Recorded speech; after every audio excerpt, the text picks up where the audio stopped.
Yo, what's happening, y'all? This is B Jizzle of the Pull Up Basketball Podcast. Welcome to the number one LA Clipper podcast out there. We want to first give you guys a shout out, LA Clipper fan, LA Clipper Nations, for being here. Share this podcast with your family and friends. They will not be disappointed, but let's get it popping.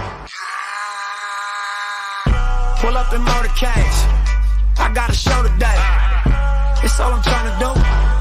Hustle and motivate. Choppers to throw away. Hustle the overweight. That's why they follow me, They think I know the way. Cause I took control of things. Ballin' the solo way. And if you pattern my trend, I make you my protege. Crossing that soldier race. Niggas don't know them days. Take you in back of the buildings. Make you expose your rage. Take you across the tracks. Make you explode the face. Now you official now. But you got a soul to say. I just been cooking that new. I'm about to drop in the few.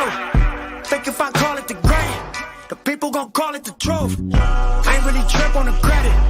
I just paid all of my dues. I just respected the game. Now my name all in the news. Tripping on all of my moves. Quote me on this, got a lot more to prove. Remember I came in this bitch, fresh out the county with nothing to lose. Nothing. No. On the ground, you. But I don't do this shit for nothing. No, not at all. You, but my money red, that you do. Oh yeah, so I don't do this shit for nothing.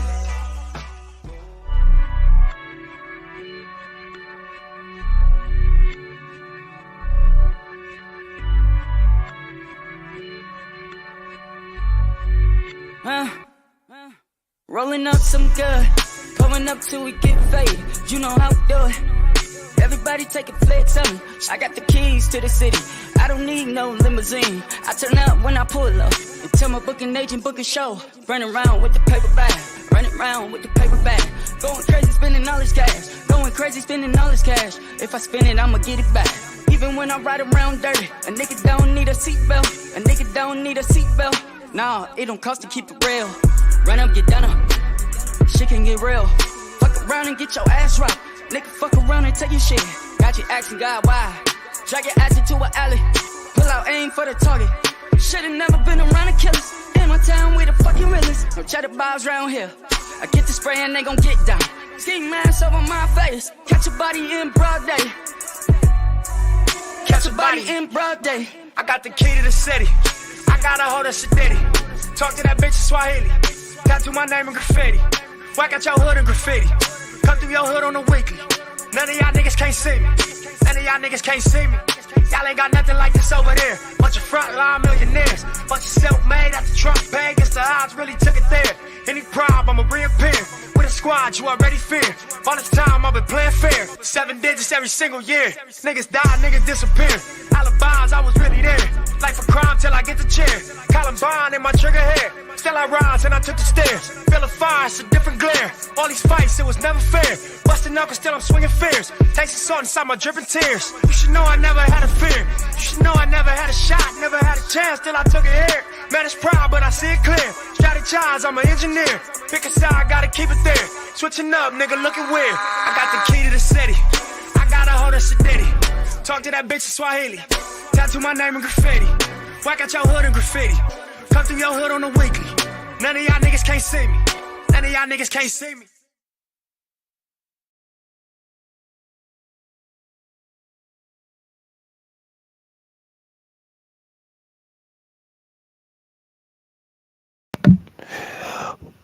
What's good, everybody? Welcome to the Pull Up Show. I'm your host, Mr. BJ Matthews, aka B Jizzle. Before we get started, follow us on the YouTube page, the Pull Up Basketball Podcast. Like, share, subscribe. All of our YouTube videos, hit that like button. Y'all coming here, hit the share, subscribe, hit that Cash App, $ BJ Matthews, $ BJ Matthews. Also, Twitter is at BJ/MATHEWS. Let me go and put this on right here on the screen. Venmo at BJ/MATHEWS/1. That is our Venmo.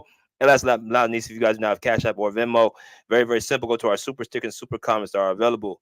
All you guys got to do is click that little button in the right-hand corner, $ symbol. You guys can drop your love that way. And make sure you guys support the #1 Clipper podcast out there. All right. So, like I said, smash that like button. But also in the comment section, let me know that y'all in the comments as well. Very, very important. because we got a lot to discuss. This is the second show of the day. If you guys did not check out our earlier show, we made our predictions, me and my boy Rick, about, you know, the Western Eastern Conference. You know what I'm saying, who's going to come out the West, who's going to come out the East. And it was a very, very good show this morning. And we're back for round two. Well, I'm back for round two. Rick and my man is out probably just at the crib chilling. But, you know, we back with it. And we got a lot to talk about with my Clipper fan base. This is going to be somewhat of a two-part show, because there's two topics I want to talk about. That's about last night's win against the, you know, Brooklyn Nets. We're going to talk about that in detail, and then we're going to transition to Kawhi Leonard and some things I've been thinking about over the last 24 hours. Me and my girl Mint, my homegirl Mint, we went on a show yesterday. We did a video and, you know, talked about Kawhi Leonard and his comments and all that stuff. But I had some, you know, extra thoughts in my head I wanted to, you know what I'm saying, expound on. You know, so we're going to get into it. So last night, the Clippers were able to prevail against the Brooklyn Nets in San Diego, my hometown, at the Front Wave Arena. They were able to beat the Brooklyn Nets 115-106. And it was the second game of the preseason. They got 3 more preseason games left. They got one against the Portland Trailblazers in Seattle on Friday, and then they got 2 more at the home Intuit Dome against the Mavericks on Monday, and I think it's the Kings on, I think, Wednesday or Thursday, one of the two. So and after that, they'll be concluded, and they'll be right to the regular season on October 23rd against the Phoenix Suns at Intuit Dome. All right, but like I said, continuously smash that like button. We're gonna talk about it, man. So in watching the game yesterday, first off, I had a trouble even getting the game. I was supposed to be at the game, you know, live, but I didn't get a chance to get in there. So I ended up watching on, you know, NBA League Pass on my my phone. And at first it was kind of, you know, having a little bit, you know, problems getting on, but we were able to get the game, like, you know, halfway through the first quarter. So as y'all can see right here, this is the numbers, these are the stats, these are, you know, the things that, you know, happened last night. I'm not gonna go too deep into it. You know, in preseason, you know, the stars don't really play much. They play pretty much less than half the game, and then they leave it up to the second stringer and the third stringers to get, you know, more burn, because you already know when the season starts, they're not going to really play the third stringers and, you know, G leaguers and all that stuff. They're not going to get a chance to play. So this is their time to display their skills, unless in practice. So as we look at the numbers, let's start with the Brooklyn Nets starters: Dorian Finney-Smith, Cam Johnson, Dennis Schroeder, and Ben Simmons and Cam Thomas. That's our starting 5. Nick Claxton did not play. They had Shake Milton coming off the bench, Zaire Williams coming off the bench. You know what I'm saying? Jay Wilson, a few other guys. I'm not going to name all of them, but those are the main 8 rotational guys that are going to be in the season. So Finney-Smith, 10 points. Cam Johnson, 5. Dennis Schroeder, 10. Ben Simmons, 2. Cam Thomas, 12. And they had a, you know, minimum of 17 minutes per person. And as I look at, you know, last night, what happened to the game, obviously their offense came mainly from Cam Thomas and Dennis Schroeder, their backcourt. 2 undersized guards who can actually, you know, score the basketball. Cam Thomas, obviously a good shooter. They're playing him at the 2 guard. And then they got Dorian Finney-Smith, who was, you know, more of a utility player, at 10 points yesterday. Shot the ball pretty well at the free throw line. Did not shoot it pretty well at the 3-point line, but that's pretty much not his game. He plays, you know, defense, you know, help side. He was playing center against, you know, Viska Zubac yesterday. So that's kind of his role. And then you know, factor in Cam Johnson is another, you know, utility wing. He had 5 points, 2 for 7 from the field. Did not shoot the ball very well. He had some good looks. But in a nutshell, Finney-Smith, Cam Johnson, and Ben Simmons all had the same, you know, kind of job to basically be more of a, you know, distraction on the defensive end. And I'm going to talk about how the job they did in a minute, but that's pretty much the rotation players. Zaire Williams had some, you know, good minutes as well coming off that bench, especially in that second quarter when the, you know, Brooklyn Nets kind of got in the lead in the driver's seat. And he finished off with 10 points, and he shot 5 of 9 from the field. And then you had Nick Claxton, who didn't really play. Shake Milton had, you know, some good minutes, made all his shots, had 9 points. So yeah, 7-8 guy rotation that really prevailed. So that's the Brooklyn side. Let's go over to the Clippers. Last night, you had Derrick Jones Jr. starting with Viska Zubac, James Harden, Terrence Mann started, and Norman Powell. All right, so amongst them starters, 3 of them were in double figures. James Harden with 14, Terrence Mann with 10, Norman Powell with 10 points as well. So they spread the points around really well as far as, you know, 3 of the 5 starters. Derrick Jones Jr. actually left the game with a head contusion, and I think in the third quarter. So hopefully he's going to be okay. I don't think he'll probably play on Friday, but he'll definitely be ready for the home opener on the 23rd, if anything. So yeah, that's their starting five. Visca Zubac kind of had a quiet night with 6 points. He had 4 rebounds in 17 minutes. I think I'm gonna give my thoughts about why I think that happened, but that's the starters, and then off the bench, main guys you had Kevin Porter Jr. He had 9 points. You had Kai Jones with 13 points, right? 6 for 8 from the field, 1 for 2 from the free throw line, 5 rebounds. Chris Dunn 5 points, 17 minutes. Had 2 rebounds, 2 assists, had some good defensive possessions as well. Amir Coffey, another solid game in his time on the court with 16 minutes. He had 7 points. And 3 from 5 from the field. And then of course the other guys, like I said, really didn't get much. They're not gonna get much minutes in the regular season. Jordan Miller with 13 points, 4 for 6 from the field, 4 for from the free throw line. I'm very excited to watch him play as time goes on. But him and guys like Kobe Brown, when they got into the game kind of shifted in that, end of that third going into that fourth quarter. So we're gonna talk about a lot of different things, man. And I'm gonna be very honest about the game and talk about what my thoughts are as y'all come in. Make sure y'all smash that like button. We got a lot to talk about, man. Make sure y'all smash that like button. Shout out to Danny Berry Sports Highlights. He says, "Hey everyone, happy Wednesday. What's good, bro? How you doing? Hope everything's going well. Let me know that y'all in the comment section. Please vote into the in the chat box as well. Put that vote in with Kawhi Leonard. I'm gonna definitely read those results. But y'all keep hitting that like button. So let's talk about last night. Second game of the second preseason game. First game against the Warriors, we lost by a buzzer beater by 1 point. And as I mentioned before, it's not really about the wins and losses when it comes to the preseason as much as it's about your depth, like as far as the rotations you're gonna have, finding something that really fits, getting guys back in condition, game shape, getting a chance for the younger guys and the guys who are third, fourth stringers to kind of get some type of game film. Those are the things that really matter in the preseason. Conditioning, rotations from the coach, understand how people play, and then also getting guys who are not really in the rotation valuable time, because it's the only time they're going to really get on the court in the preseason. So I think it's good. I think the preseason is needed. You get 5 games, every single year. I think it's a good tune-up. But let's talk about what actually the Clippers and what I saw last night against the Brooklyn Nets. First thing I seen, the first 3-4 minutes, the Clippers jumped off on the Brooklyn Nets at 0-11. Right, you had them getting in transition. They were making their shots. They were playing good ass defense. Sitting down, especially Norman Powell, who I'm going to talk about in a minute. Norman Powell is taking the initiative to try to be a two-way player like he was in Toronto, which in reality he wasn't even a two-play player in Toronto because he wasn't the scorer that he is now. But now since you lost PG, you lost Russ, and you want to be the starter on this team, it's going to command you to have to carry the load, at a more higher pace than you did last year. You're no longer going to be the quote unquote 6 man off the bench or the firecracker. It's now about you being a rotational piece into the starting line like you wanted. So Norman Powell, I saw him, putting tightness on the defensive end. Derrick Jones Jr., he hit a 3-point shot actually in the game too in the first quarter, which was good to see. They went to Zubac early in the game, and I think they found a way to cover him, as the game went on, but they went to Zubac very, very early. James Harden got, his, mojo going in that first quarter and first half.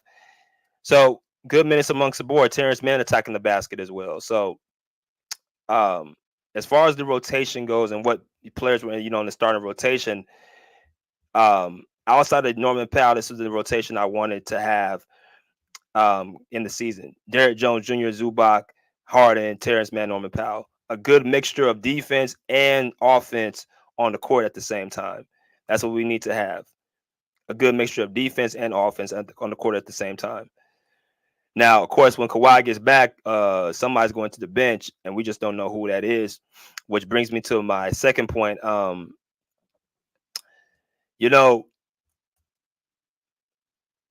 Lue said something, very interesting. He said certain guys' spots are not solidified, and the guys he's talking about is Terrence Mann, Norman Powell.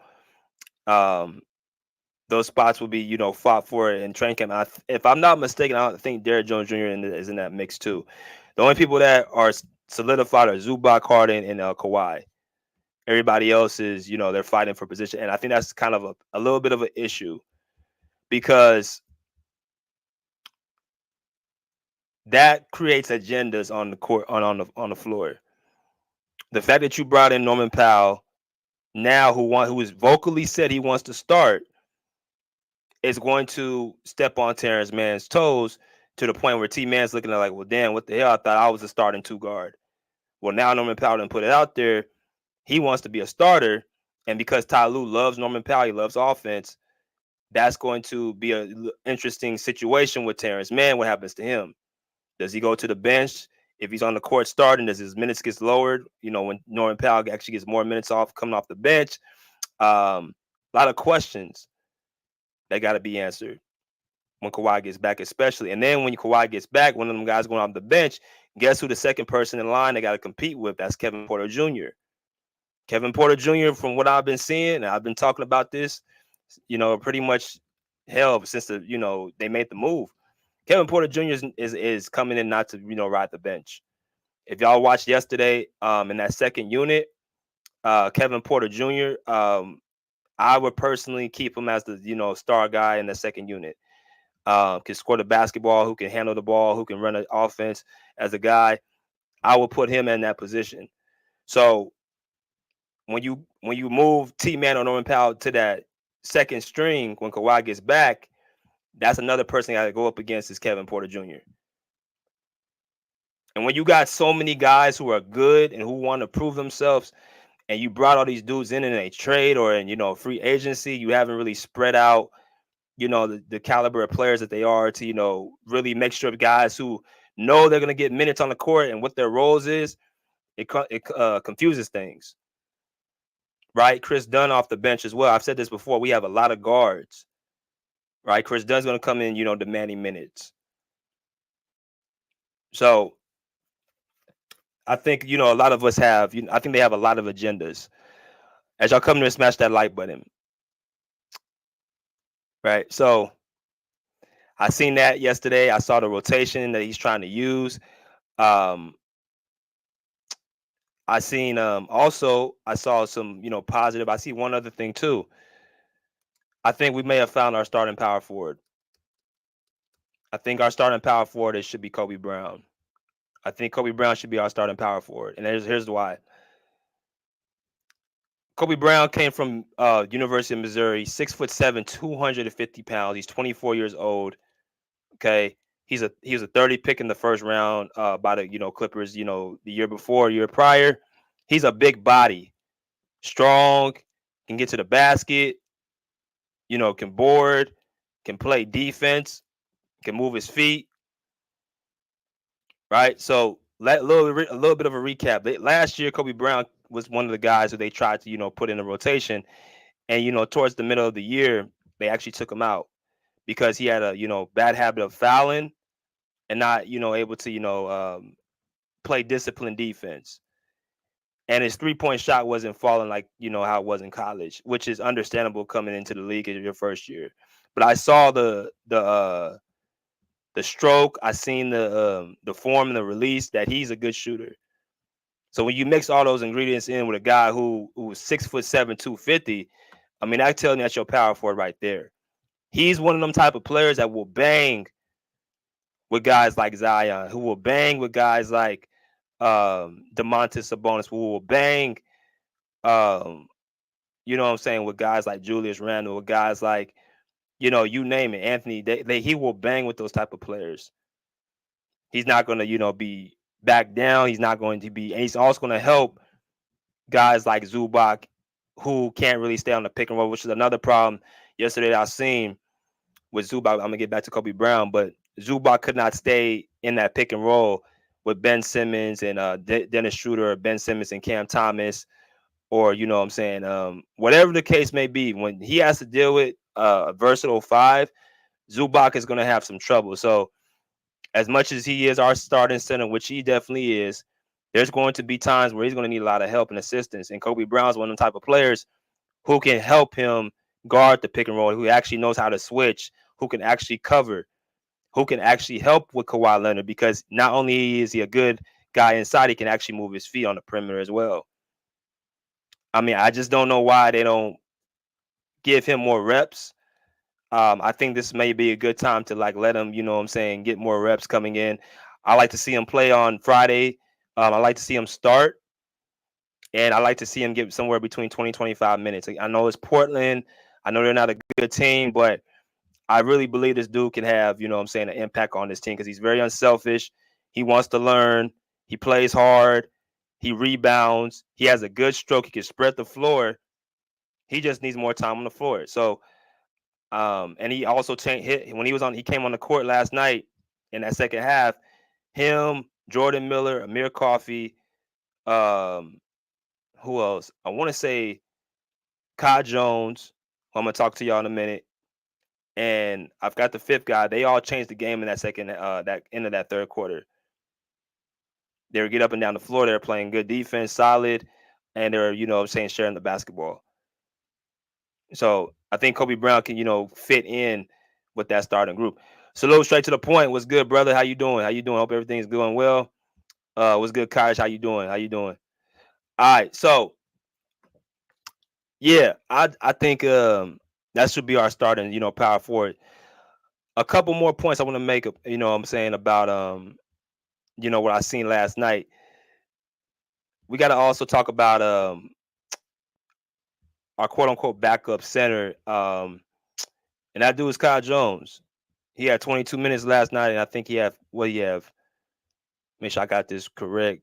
He got 22 minutes. He had 13 points, 6 for 8 from the field, 5 rebounds. So these are my thoughts about Kyle Jones. First round pick, 19. He was a 19 pick in the first round in 2021. He came from Charlotte as a 23-year-old. He's 6'11", 221 pounds. Strengths, great athleticism, can run the floor. Not the best shooter. He can't really handle the rock, but he's an energy guy, and he will block shots. First game was a little rough for him. He looked like he was a little bit, raw and uncoordinated. But the measurements are there, the talent's there, the intangibles are there, all that stuff is there. I just don't see. I don't know how they're gonna really use him in the best way. But Kyle Jones can run the floor. He can, block shots and all that good stuff. So it's not something where he's in a bad spot or he's in a bad suit. He just needs to keep getting more opportunity to play. And that's the thing with a lot of these guys, man, like Jones, Kobe Brown, KPJ, I'm going to talk about next. These guys need to get on the floor and play. But I like Kai Jones's energy. I think he can help in that second unit. It's going to be between him and Obama. Of course, we're going to get that, second, opportunity to play. But I like what I saw last night. I like to see him get more reps and see how, he develops.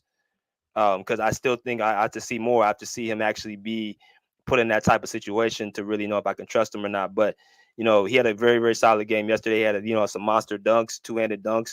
He was, controlling the lane. But then again, Brooklyn don't really have much size in that center position. So when he went up against, Golden State, it was a little bit different. But, he did what he's supposed to do against Brooklyn last night. Let's see what happens when he faces Portland and DeAndre Ayton. So I'm gonna talk about a couple more people, and then we're gonna get right to it.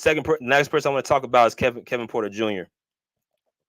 Now, y'all know this is the guy I said that I would not mind.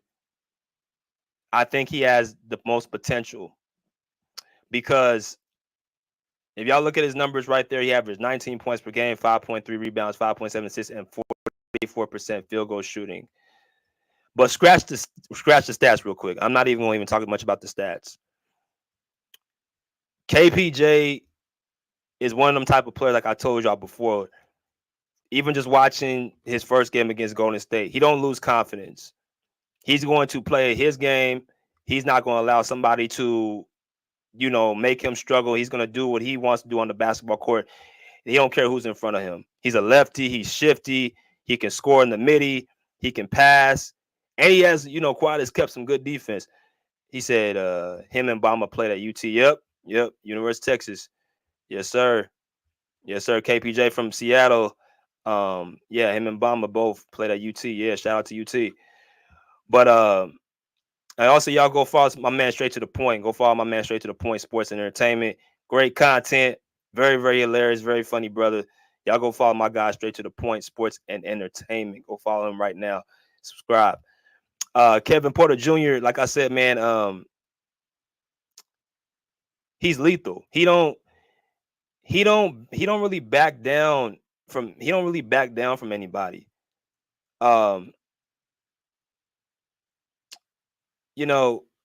He's just one of them guys who's just very, very competitive.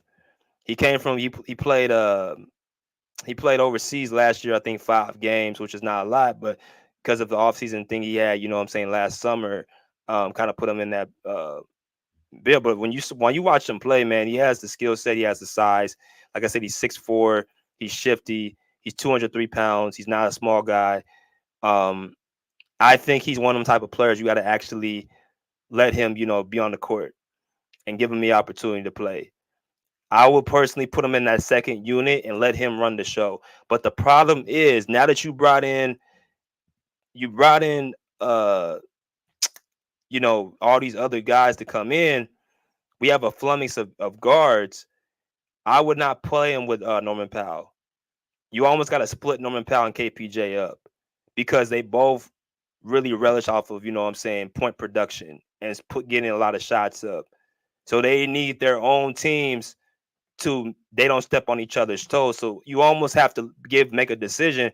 Are you going to put Terrence Mann off the bench or are you going to put Norman Powell? Because of Kevin Porter Jr.'s specific reason, I almost am forced to have to put Terrence Mann coming off the bench, which sucks because he's been fighting for his starting position for the last 2-3 seasons and he deserves it. But I'm looking at, how the scheme is going to be for the Clippers. You don't want Norman Powell and Kevin Porter Jr. playing a lot of time together because it's something where they're going to be stepping on each other's toes. Unless KPJ and Norman Powell prove that they can be very good two-way players, that's something different. But they're known for their offense, and they love to get their shots up. So, I don't know. And then you got Chris Dunn in the way as well. I would put Chris Dunn with KPJ, and I would put Norman Powell with James Harden or Terrence Mann, whatever. That's kind of what I would do. So, yeah, KPJ, I'm very excited. I hope that he plays more. He's playing in his hometown, Seattle, on Friday. So I wouldn't be surprised if he started. I would not be surprised at all because I think Ty Lue really likes him. And, I would like to see, more of KPJ. And let me talk about the last person we're going to talk about, and that is Mr. Uno James Harden. I think everybody can make the claim that this team is primarily built around this man right here. And why do I say that? Because first off, he's the point guard. So 10 more times than not, when you have the point guard, that team is built more times around you. You call the shots, you decide who gets the ball, the plays and all that good stuff. You may not be the best player, but you do decide who gets what on the court. So James Harden, obviously, is a Hall of Famer. Obviously going to be one of the top, quote unquote, 10 shooting guards of all time. Right. So I said it before, they built this team around him. From what they got in the off season, they done built this team around James Harden. Now, even more so than Kawhi. He's going to be the more available player. They brought in a bunch of lob threats. They brought in a bunch of defensive key guys. They've tried to bring some more shooting as well to make James Harden as comfortable as possible. Right. So last night, from what I saw with James Harden and against the Warriors, here's some things I see. First off, he says he's in shape.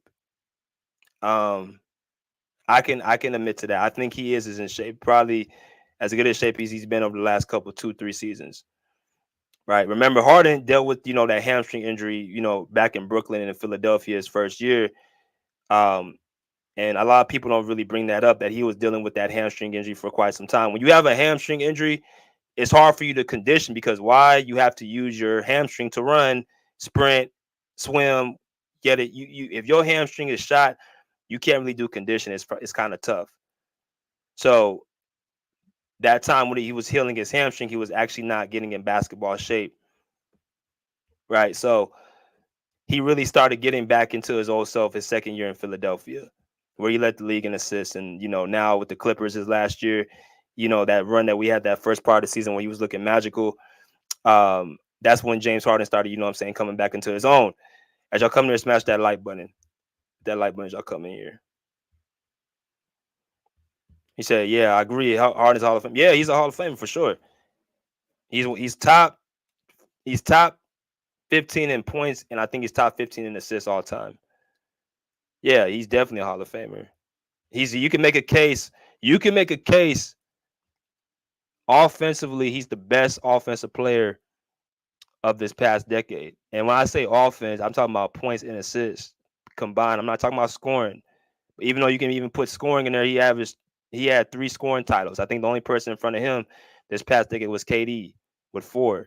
But with the 3 scoring title, he still has a assist title 2 of the last 6 years. So that's another feat. He's just able to do both at a high level.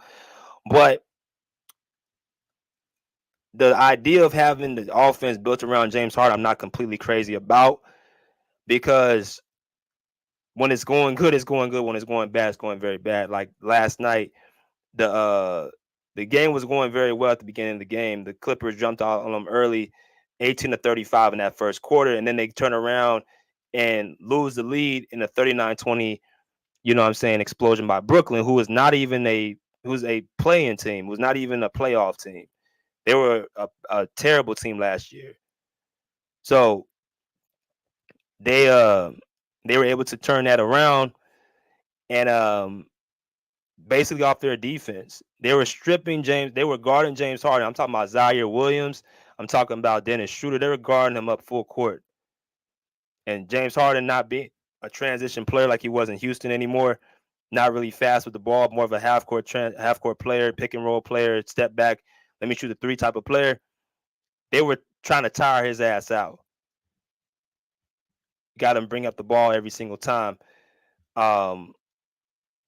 It didn't look very well. It didn't look very good. So that's what happens when you have a James Harden offense. When it's going good, it's going good. But when it's going bad, it goes very, very bad. So I don't know. We have to see more of it. But that's kind of the key notes that I've seen. I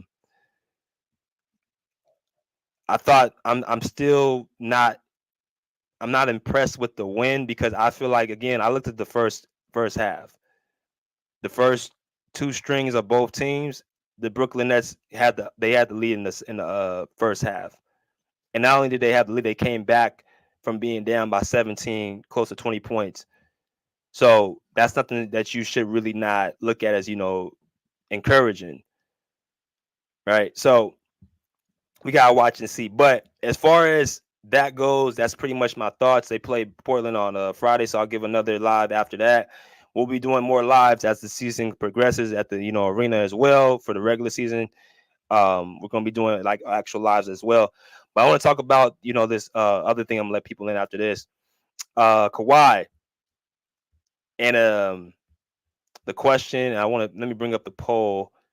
Let me see what y'all voted in the poll so far, so I can keep track.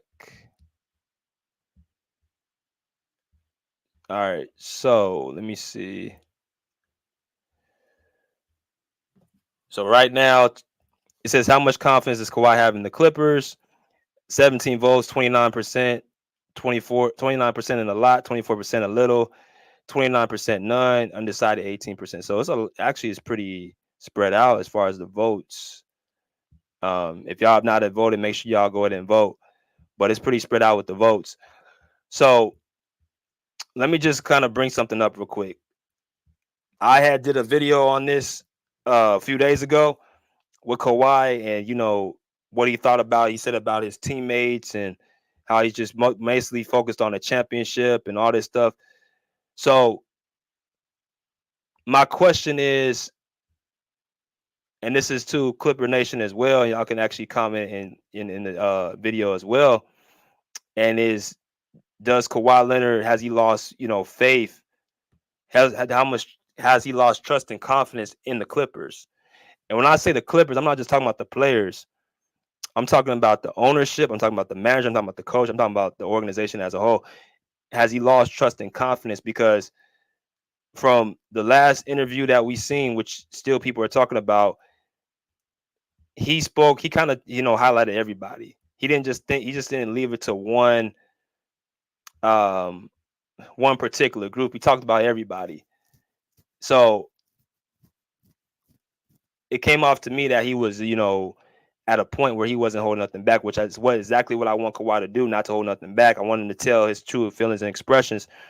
But I'm going to, kind of let y'all know why I decided to bring this up and talk about it again. So I'm going to let y'all kind of hear it for the new people, and we're going to be right back. All right.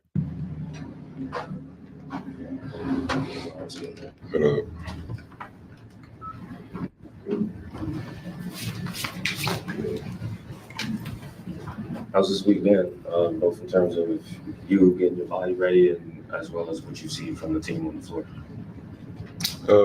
Just learning experiences, just starting off training camp, excitement on the floor, just finding out ways that the team could gel. And, you see a lot of competitive nature out there, guys getting after each other, really competing and fighting for those positions. How are you feeling? I feel good. Just been taking my time and getting stronger and getting ready.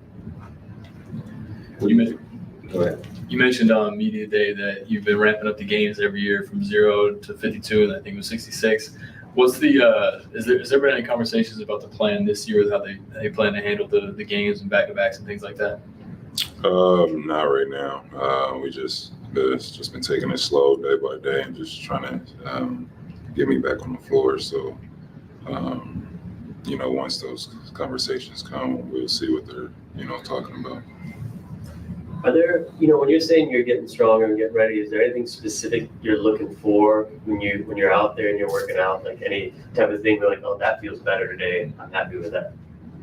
No, it's not really based on how I'm feeling. It's more of, just listening to the doctors and seeing, what I can do to prevent what I haven't done, because I've been doing a lot of stuff that probably has me where I am now. Who has kind of stood out for you during this week of training camp practices?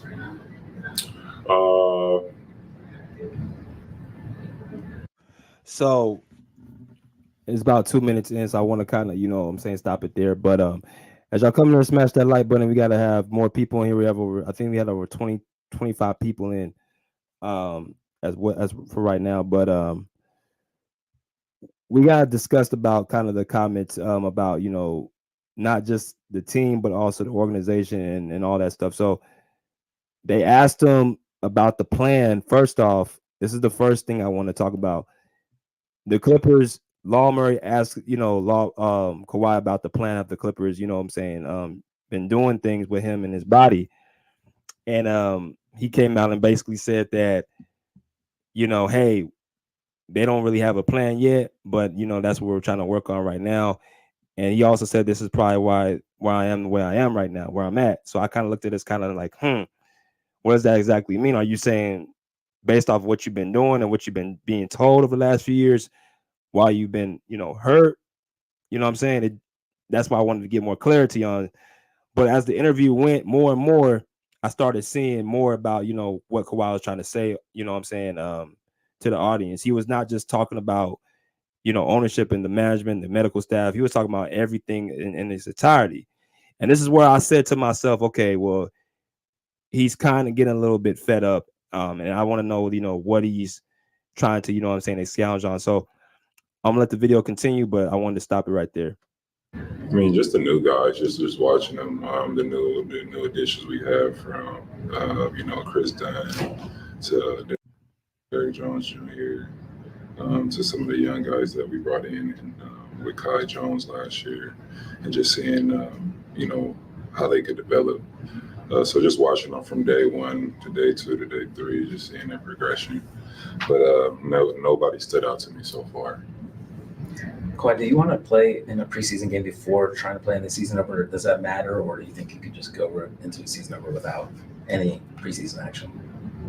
It's always a build-up to playing the game, so especially in the position I'm in. That's the second time he said the position I'm in. So when you say, and salute to my man, Clip Gang, what's good, bro? He said Kyle Jones. Yeah, Kyle Jones did well yesterday. I gotta see some more stuff. I gotta see more though. I gotta see more. Right. You gotta see more, before you start kind of, looking at him, because he is a person that's his first year really getting with the squad. So we gotta see more. But back to Kawhi. He kind of told y'all. He said basically out of his mouth, this is where I'm at. The second time he said, the reporter asked him, "Do you want to play preseason?" And he said it was basically a buildup, which doesn't answer the question, because the buildup is not saying, "Do you want to play?" I'm eager to get out there. I'm ready to get out there. He's basically saying, well, it's a buildup. We have to wait. We have to, it doesn't seem like a level of urgency to get out there and play for somebody who said that he was, basically Lawrence Frank said that he was, they wanted him to play in the Olympics. It don't seem like he has that same urgency to play for the Clippers right now. And I'm trying to figure out why that's the case. But he said that, and then he talked about his teammates saying that nobody stood out, which is kind of the big thing that people are talking about. Well, are you telling me that your teammates are just not good enough, or nobody's really caught your eye? Because we never heard Kawhi talk like that. Talk like saying, like, this is specifically what I see, and this is what I'm not able to see on the court. You ain't really heard Kawhi say statements like that. So that's kind of, eye glaring. But one thing about him that goes kind of a little bit under the rug, that he is very honest. From the people that's around him, he's very honest and blunt, and he's going to tell you what he sees. But people think he's not that, because he doesn't talk to the media a lot. But he does talk, like I've said before. He talks. He actually talks quite a bit. He just chooses when to talk.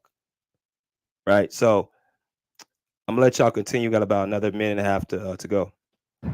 How do you look at the makeup of this roster from a size standpoint? I know last year. Did y'all see that? I'm going to play that again. Playing the game, so especially in the position I'm in.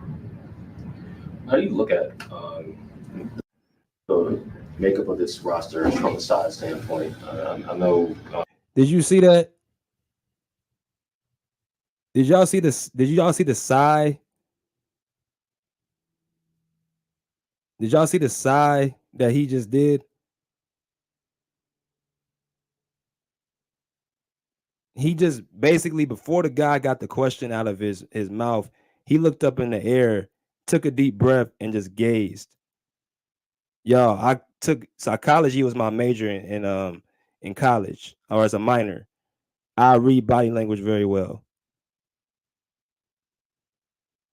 He looked like he didn't even want. He knew what the question, what was coming, the answer that was in his mind, which kind of put more emphasis to say that I don't think Kawhi is as crazy about this roster right at this moment. It could change, but I don't think he's as crazy about this roster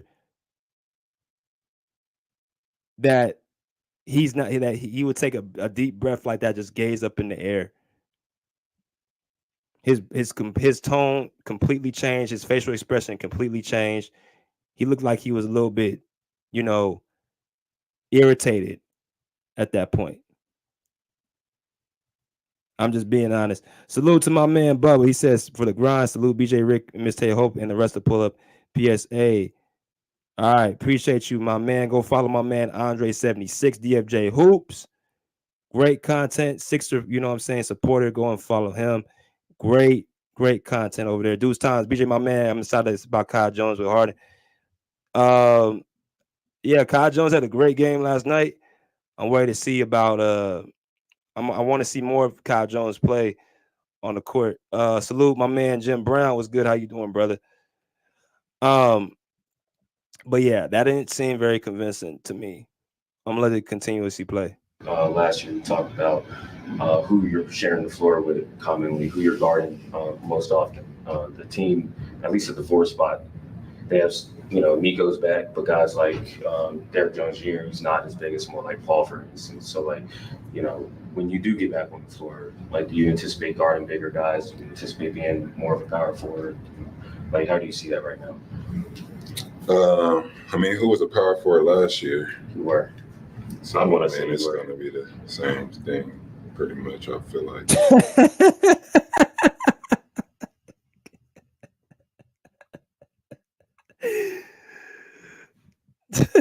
This nigga Kawhi, bro.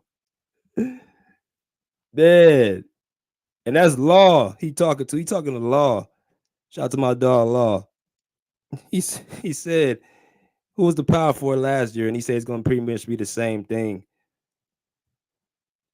I'm telling you, bro, when Kawhi says something, he ain't holding back. It's just like his game. It's simple, straight to the point. Straight to the point, straight to the point. He don't hold when he speaks, and I got a lot out of this little mini conversation. He don't hold nothing back. He don't hold nothing back when he talks, and I don't really see him showing really any emotion and really, and really speak about certain things. He doesn't really tend to do that, bro. This is the Kawhi Leonard that I only seen one time, and that was at Media Day last year. When you got annoyed with people making him the poster boy of load management. This is another example of me, I think, trying to send a message. He's not impressed with the people that he's came in. He's talking about how they've been, taking care of his health, right? And now he's going to go into another segment about the, him playing power forward and stuff like that. So here we go. But we got to control what we can control. And, I probably ran one of the top 5 most miles per game last year, top 10. So I'm coming off a torn meniscus. So we got to. Why'd you need to say that? Top 5 in miles, top 10 off a torn. I don't know if that was more to tell people hey, get off my back. I played 68 games last year.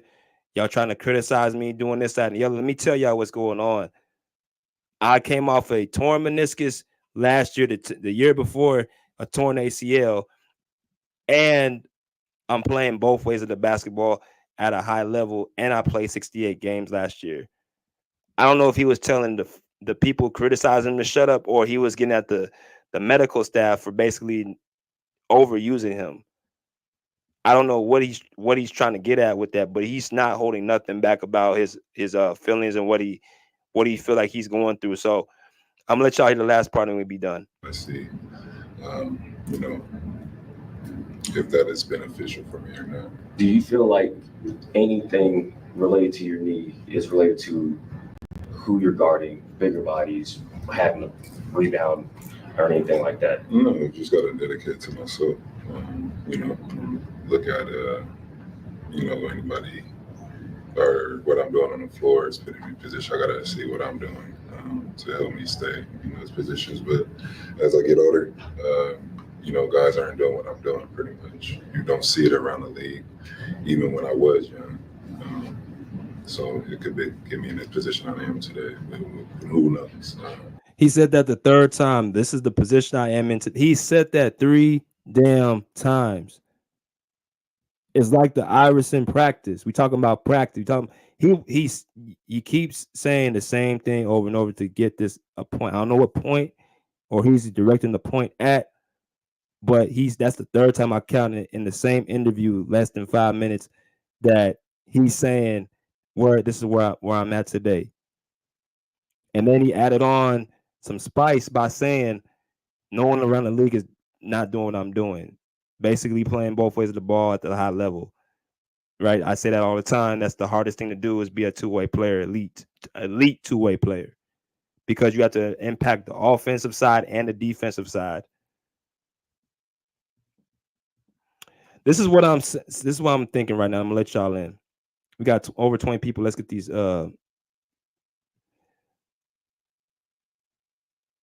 He said, FB said, let me tell you, yeah, that's what I got from that too, Clip Gang.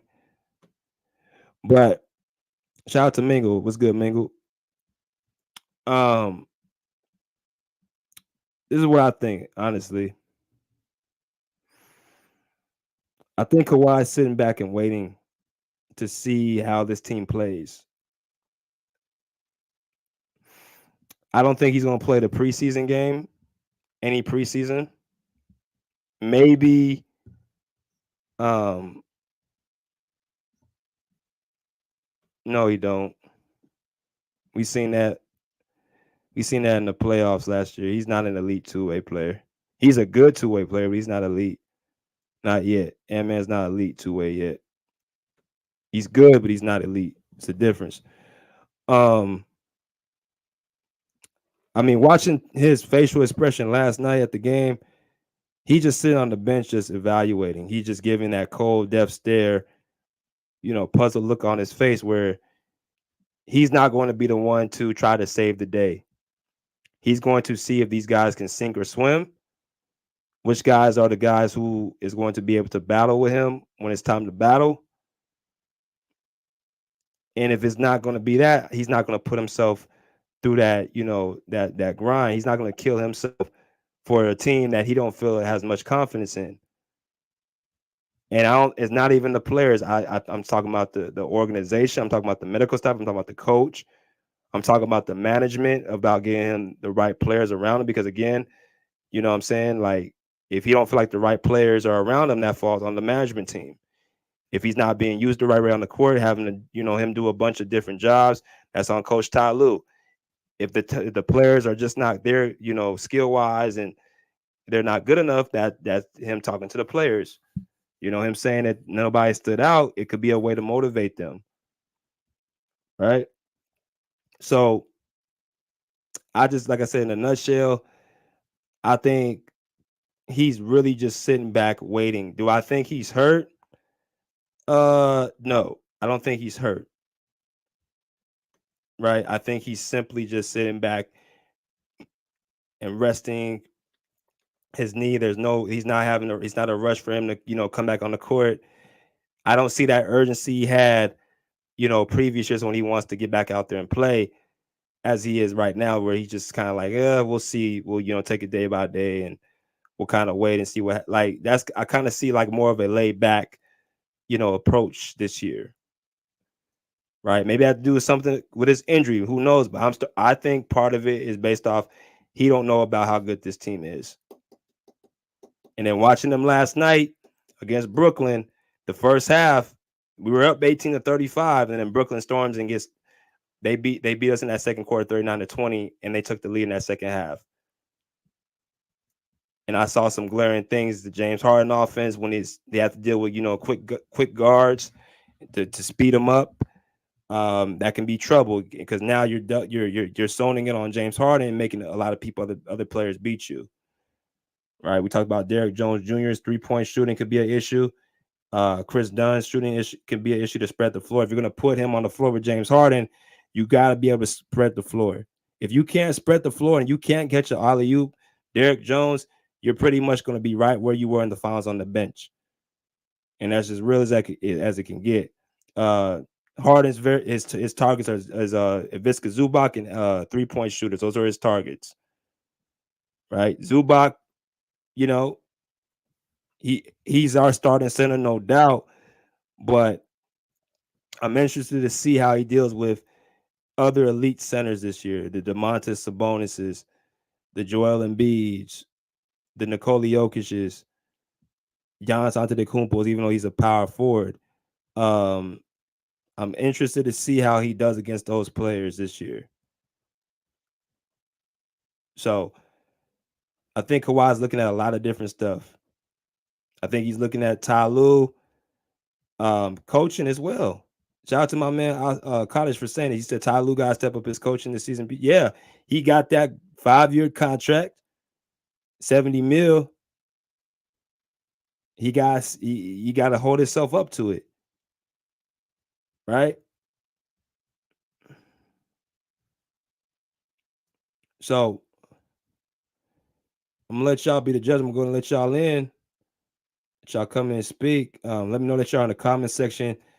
Everybody, like this video and all that good stuff, man, because we got a lot to talk about tonight. It's pretty early out here on the West Coast. It's only 7:15, so we got a lot to talk about. But I just dropped the link for y'all to come in. Let me see. Let's look at some of these comments. He said, who are the elite two-way players in the NBA? Kawhi, Giannis,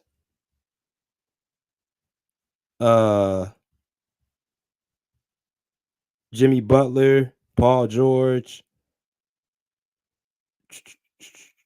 Joel Embiid.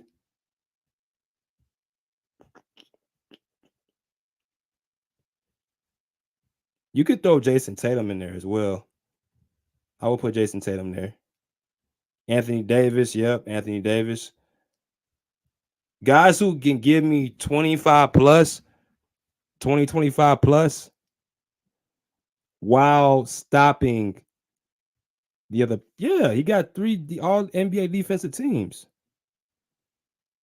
If you ain't got no all defensive teams, how are you an elite defensive player or elite two-way player? If you have no all defensive teams, Joel Embiid has 3 all defensive teams. Paul George has 4. Jimmy Butler has, a few all defensive teams. Kawhi, he has, we already know what he has all, all defensive teams. AD all defensive teams. I don't think Tatum has all defensive team, but that's kind of like, it can kind of go either way. But there's not a lot of elite two-way players. Giannis Antetokounmpo, all defensive team, defensive player of the year as well. So, yeah.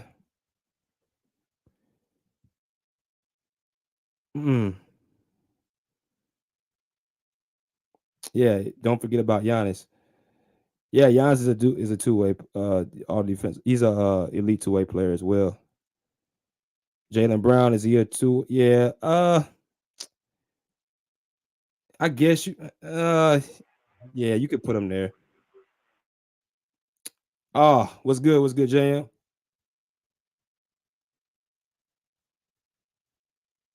JM. Oh shit, my fault, man. Oh, my fault, man. I was having to beef with my neighbor. My neighbor, a Laker fan.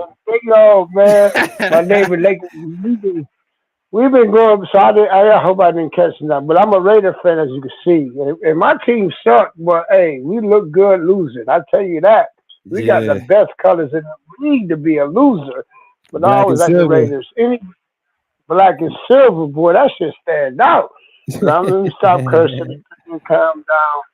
Yeah, I had to mute hang up with the Laker fan, but he cool. It's all good. Now, what's the question again? I had to catch back up. Has Kawhi lost trust and confidence in the Clippers? I'm not talking about the team, just the team. I'm talking about the management, the coaching. Do you think he's losing some confidence off of his last interview? From that, what I could tell is he don't know about the team they knew. So it's like, you with some co-workers or something. It's like with anything in life, right? You meet some new people, no matter what you do in life, you ain't going to just give them a stamp, like, right away that they good. Like, you know what I mean? It could be an employee. It could be a friend. Like, to give somebody a stamp take time. And that's with life, So I get what he said. And then he looked up to the ceiling just to find her, because he probably was getting pissed. Like, damn it, man. I already said it 3 times. Nobody stood out, but it wasn't no disrespect like they might try to turn into. It's simply how anybody would do in life. If you meet anybody for the first time in your life, you ain't going to just go out there and give them the key to the city unless it's a woman. If it's a woman, you're going to give them the key to the city on the first date. But these ain't no women. These are a bunch of dudes who play basketball. So I don't take it as no judgment. He didn't judge him at all. He just said nobody stood Mm-hmm. out. He didn't put nobody above nobody. He meeting them. So anyway, I think it's he more frustrated with Ty Lue.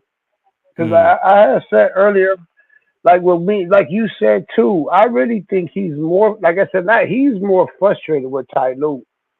Because Ty Lue came in and doing the same thing. And then they asked him on Hoop Jab. They asked Ty Lue, I think it might have been Law Murray who was asking him. Like I look at Hoop Jab, because Hoop Jab, well, you see, you were insider, and you know Law Murray personally, whatever. So I just look at Hoop Jab, and they show all the commercials, just all the. So when they asked him, they was asking Ty Lue like, well, who your new coaches?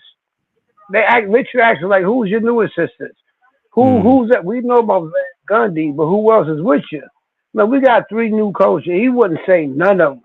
The only person that Ty would say is a dude been there for 5 years. And the dude kept saying, well, we already know about the dude been here for 5 years. What about the new coaches that Van Gundy brought in? He wouldn't. So what I see with that, it's a conflict. It's a conflict of interest already. The style, we start doing good, then we start losing because we went right back to the ISO. And Ty even admitted, one thing about Ty I give him respect for. I don't know if he do it on his own or he does it because he been caught.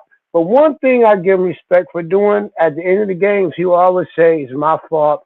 I didn't play them right matchups. But see, that shit getting played out. You got to get paid a contract. You can't keep saying every time we lose. Do you be seeing that, BJ? You be seeing them do that too? I see the same thing. I think of it more as like a brush off, though. I don't know if it's not changed behavior. You doing the same thing, but you keep apologizing. That's getting a little bit played out.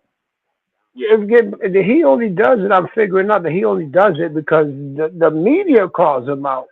So he got so smart and used to doing that. So now he just jumped right in the head. Yeah, I could have played better. Like he said last night of the game, the game, I think it's Golden State. One of them games, he was like, yeah, I wanted to see Harden with Kai Jones. I wanted to see Harden with Kobe, but we didn't run out of time. I'm like, wait, but you the coach. How you didn't, and like I said earlier, and you said, like, it ain't just me saying, our whole fan base, it ain't just me saying it. We got a whole fan base who've been figured out Ty for the past 5 years. So I am not special at all. But, when you got 2 or more than one person saying the same thing, sometimes you got to listen to them many people who say the exact same thing. You know what I mean? Right. Man. What you think about the game last night? What stood out to you last night, Jam? What stood out to me is when we play our defense, we ain't no joke. And that definitely ain't come from our defense definitely. Wait, first of all, am I talking too loud down these headphones? Am I talking too loud? Nah, you good. You good. I hear you loud clear. What stood out to me last night is Van Gundy stepped that defense up. Now we lost the game to Golden State, and actually this is the most craziest thing ever. I think our young squad is better than us. I think Zoo should play with our younger squad. I think we should take Zoo, put him with the youngs, because our young squad kept us in the game. That's one thing I saw. But the vets came out doing their thing. Harden, all of them, they came out, got the lead. I'm talking about even with Boston, with the Nets. But fam, the defense we got, and Kai Jones was just having man, I don't see nobody. See, they snooze on our team, but I never did, BJ. Kai and mind you, Mo Bamba didn't even play. Our second. Go ahead. I'm sorry. Go ahead. No. Who would you choose between Obama and Kai Jones? I like them all to play at the same time. I put Mo Bamba, Kai Jones, and DJJ on the block at the same, just beat up teams. That's what I would love to see. All 3 of them. because they all play 3 different positions. Kai Jones is a slash center. He could play forward. DJJ could play a forward or a small forward. Now you got Mo Bamba who could play a center, but he's a center who could go out and shoot threes. I put up a monster lineup. When we played Minnesota, when we played them teams and them big teams, man, I put all 3 of them on the court. And I don't know if I use Harden. I really don't. Not a fan of Harden too much. I never was a fan of Harden that much. He's a good point guard, but Harden got a tendency to be bipolar. You know, sometimes he want to dribble. Sometimes, because Harden is not a point guard. I always say Harden not a point guard. If you watch him in them games, sometimes he'll go back, he'll rely to them step back threes. And the only thing he could really do is lob city. If you really look at Harden, his system is not a winning formula. It really isn't. Because if he ain't got nobody to lob the ball to, he gonna do them step back threes. Man, it was 5 possessions in a row. With the goal, he just came down for 5. He just kept coming down, dribble, shoot the ball. So I've never been a fan of Harden. I respect him, but I'm not, I think I think KBJ should get a run and let Dunn take his place. You said KPJ and let Dunn take his place? I put KBJ as shooting guard and let Dunn take Harden place. Dunn just need to get his feet wet. Dunn is nice. Like either way, we need to.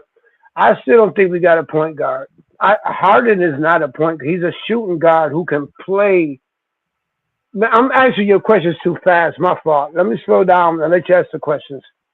What questions you I'm answering your questions. I'm answering them. What you saying? I'm answering multiple different ways. So I'm just gonna stick to whatever you ask. I'm just gonna stick with one answer. Right. Let's do this then. So KPJ, Powell, Dunn. Who's coming off the bench and who's your starters and who's your second string from watching the first 2 preseason games? How would you start and who would be your guys off the bench? I would actually, if they could teach Dunn how to be because Dunn is nice as point guard, I would actually start at young kids first. Remember on that show last year, I was saying that we should do the young with the young and the old with the old. I remember that. 2 different speeds, right? So that's just to carry Kawhi into the playoffs. And then either one of them, Kawhi could come and take their place. But just to get us there, Harden to me is, I don't know. So anyway, I'll let Dunn be the point guard, KBJ be the shooting guard. Because KBJ was nice. Anyway, they all get their feet wet. They're on a new team. It's going to take them time. And then I put Derrick Jones. Then I put Kai Jones. And then I let Big Zoo. That's before Kawhi comes back. Whole young squad. But this Harden. But, what do you think? What's your opinion?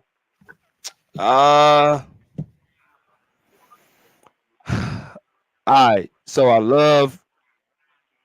list my 5. Harden, man, Kawhi. Well, it's tough. I forgot about man. We got so many players. I forgot about man. Go ahead. I'm sorry. Go ahead. I don't know. No, I like Harden and Norm starting because here's why. I don't want KPJ and Norm starting off the bench. I don't want them playing together because they both score at a high level. Now, unless KPJ, you think KPJ can be a 2-way player? Yeah, I think KBJ maybe got an edge on that. But see, I forgot about I always said that to you, BJ. We literally got too many scorers. Like we got too many guards. Like it's hard. Yes. Yeah, I'm telling you, man. It's hard. Yeah, you was right. I like I put KPJ though.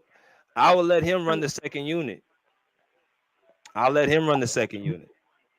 That's cool. I can respect that with the young, with the old with the old, and the young with the With the young. young guys, with the That's young guys, I yep. like him with KPJ. I like Coffee too.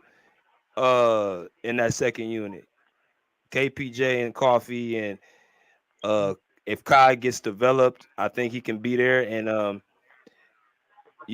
Batum. See, and there's another thing: Batum and Kobe Brown, who plays more? Oh, that's another. I play Kobe Brown. I start. See, Kobe Brown should be starting. Like we literally got too many players. Kobe Yes. Brown showed that he could play, right? Kobe Brown showed that he is nice, so he should be our power forward starting. But then again, we got Batum. What do you do? What I, the I fuck? think Batum gotta be more of the mentor. I think personally, because it's like you said, they built all these dudes on the team. Like you're not gonna Derrick Jones is gonna play.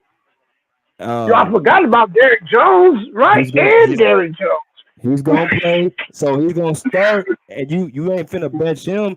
And I like I said, Kobe Brown, there'll be times I would like him to start. He's been playing good in preseason. Yes, he Um, has. and he can spread the floor. He's gonna rebound. He's gonna get defensive stops. I'm with you, man. I said I think he can start. Yeah, he big and he big. He could shoot. Like you said, one thing you said, a lot of people say, like you okay, if you need people to hit, you go on the inside and hit threes. See, Zubac is nice, but he can't hit threes. Nope. So Zubac might lose his spot because if they say okay, we gotta shoot more threes, Kai Kai can't shoot no threes. I ain't gonna give no credit for that. Kai could just stay underneath the basket, but then that's gonna give Zubac problems with his minutes because Kai is actually a little bit more athletic than Zoo is, right? So Kai don't need lobs. Kai take them dunks. He had 6 dunks in that game. He didn't need no lobs. Just give him the ball. Then we got, man, I don't know, BJ. We gonna be trying to figure this shit out all year. we, we got 1.5 weeks left, man. The season's about to start. So yeah, I don't even got no answer. Like I don't know. We got uh, so many.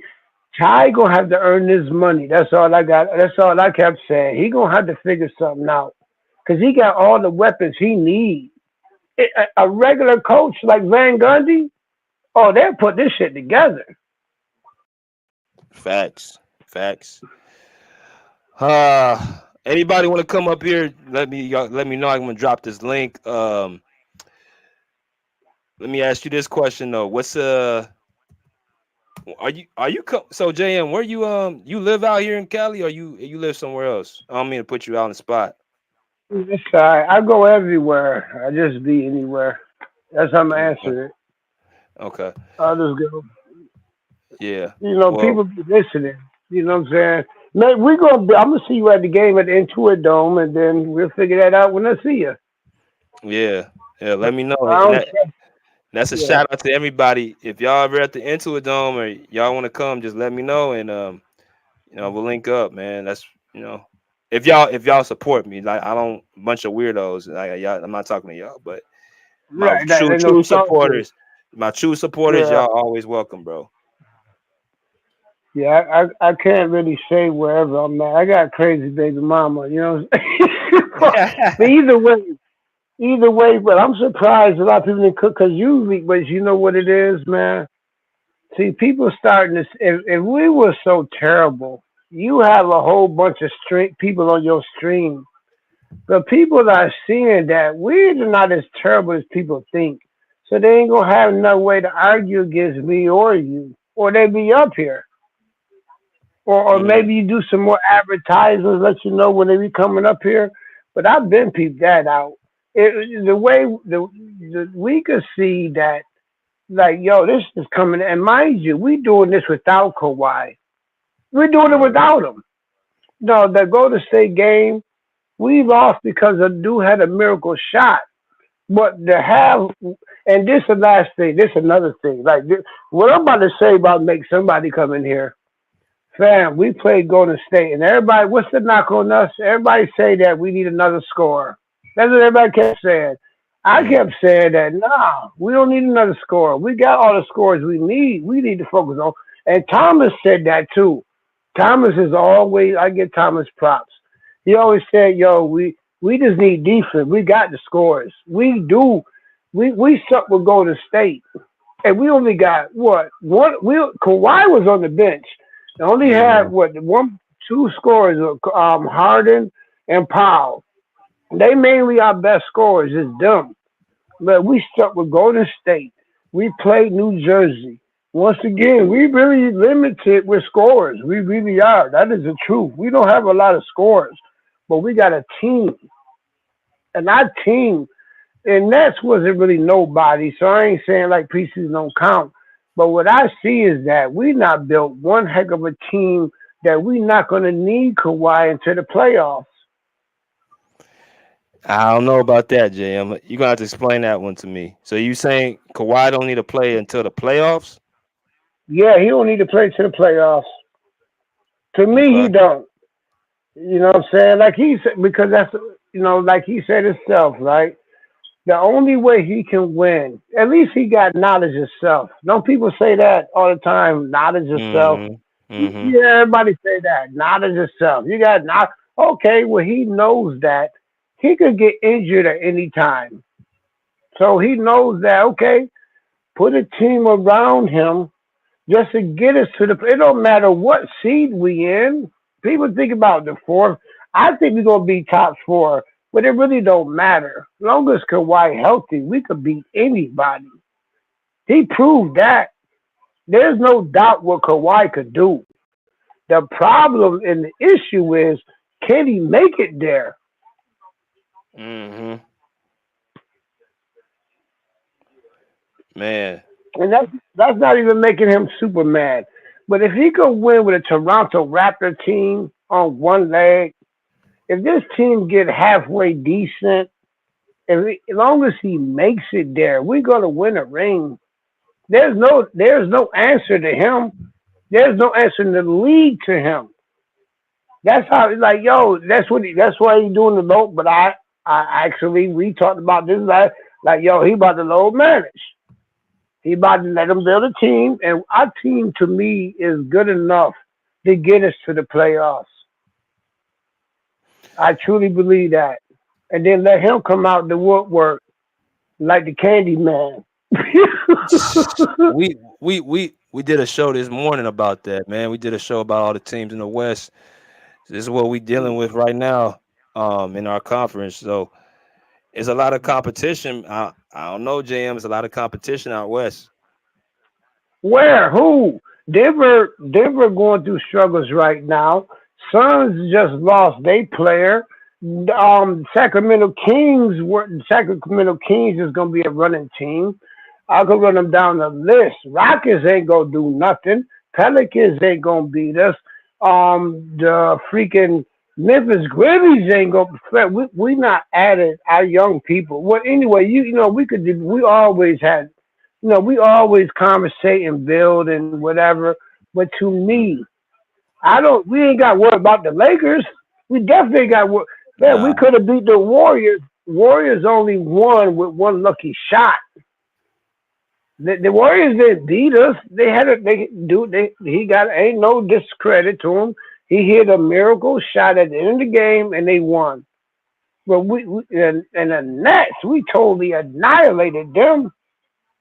So I don't know. What about OKC? But OKC too young, man. We got 3 7-footers. 3. Kai Jones, Mo Bamba didn't even play yet. And he training with Kawhi right now. They best of friends. Yeah. So that he didn't even play. So we still got Zoo a monster. We got VJ. Like our players for every position, we good. We got too many players. We will wear down any team. Just by just by common sense. They only got every team probably got 3 players. We got 15 players, and we don't even know who to play yet. That is dangerous. Well, that's another thing. We gotta know who the guys gonna be on the court. So That's Ty Lue's job. He the one got the contract. you think he able to If he handle can't that? handle that shit, You think he can handle no. That's why I'm it? pretty sure. No, I don't think. Yeah, I predict right now, Van Gundy gonna be the head coach by the All-Star game. So I want you to Right look now, I'm at saying it. all Right the, now, you're showing now. I want you to look at all the players that we got right now. Mobamba, Batum, Yeah, Kobe Brown, Cam Christie, Amir Coffey, Chris Dunn, Harden. What you think will happen with Bones? I think Bones is on the wrong team. I think I heard Bruce say that. I always thought that Bones to me is another Russ. I think Bones need to be on a young running team. It's not even Bones' fault, but he play ISO ball, and we getting away from ISO ball. So I don't see Bones being around too long. Cause we getting away from ISO ball. Yeah, Bones is one hell of a player, but he should maybe go to Houston. You know what I mean? Maybe Bones should be an OKC for real. Like go to Bones should go to also to the Pelicans. the Like Bones is Pelicans. on the wrong team. Yeah, because Bones is he. Yeah, I think he'll fit good on either the Pelicans, the Rockets, or my. He could even go to Orlando. He on the wrong team. Yeah, I think That's so. what I think about Bones. Yeah, Bones is highly skilled, but he's another Russ. And we traded Russ. I mean, we traded Jackson, Reggie Jackson. Reggie Jackson is the same way what's it called to play? They ISO players. So I just think Mm. he on the wrong. I don't think he's gonna fit with us, but he is nice. I don't. The way I knew style is, I don't think he's gonna get that many minutes. He plays out of control to me. He plays Yeah, totally out of control. yeah, he do. He kind of plays like a street ball player. Yeah, he's an and one player. If this was 1-on-1, oh, he'd win all day. Facts, facts, man. What else you want to kind of get on the show? I'm trying to wait. Somebody else gonna come on, but it ain't looking like They ain't nobody gonna coming come. on.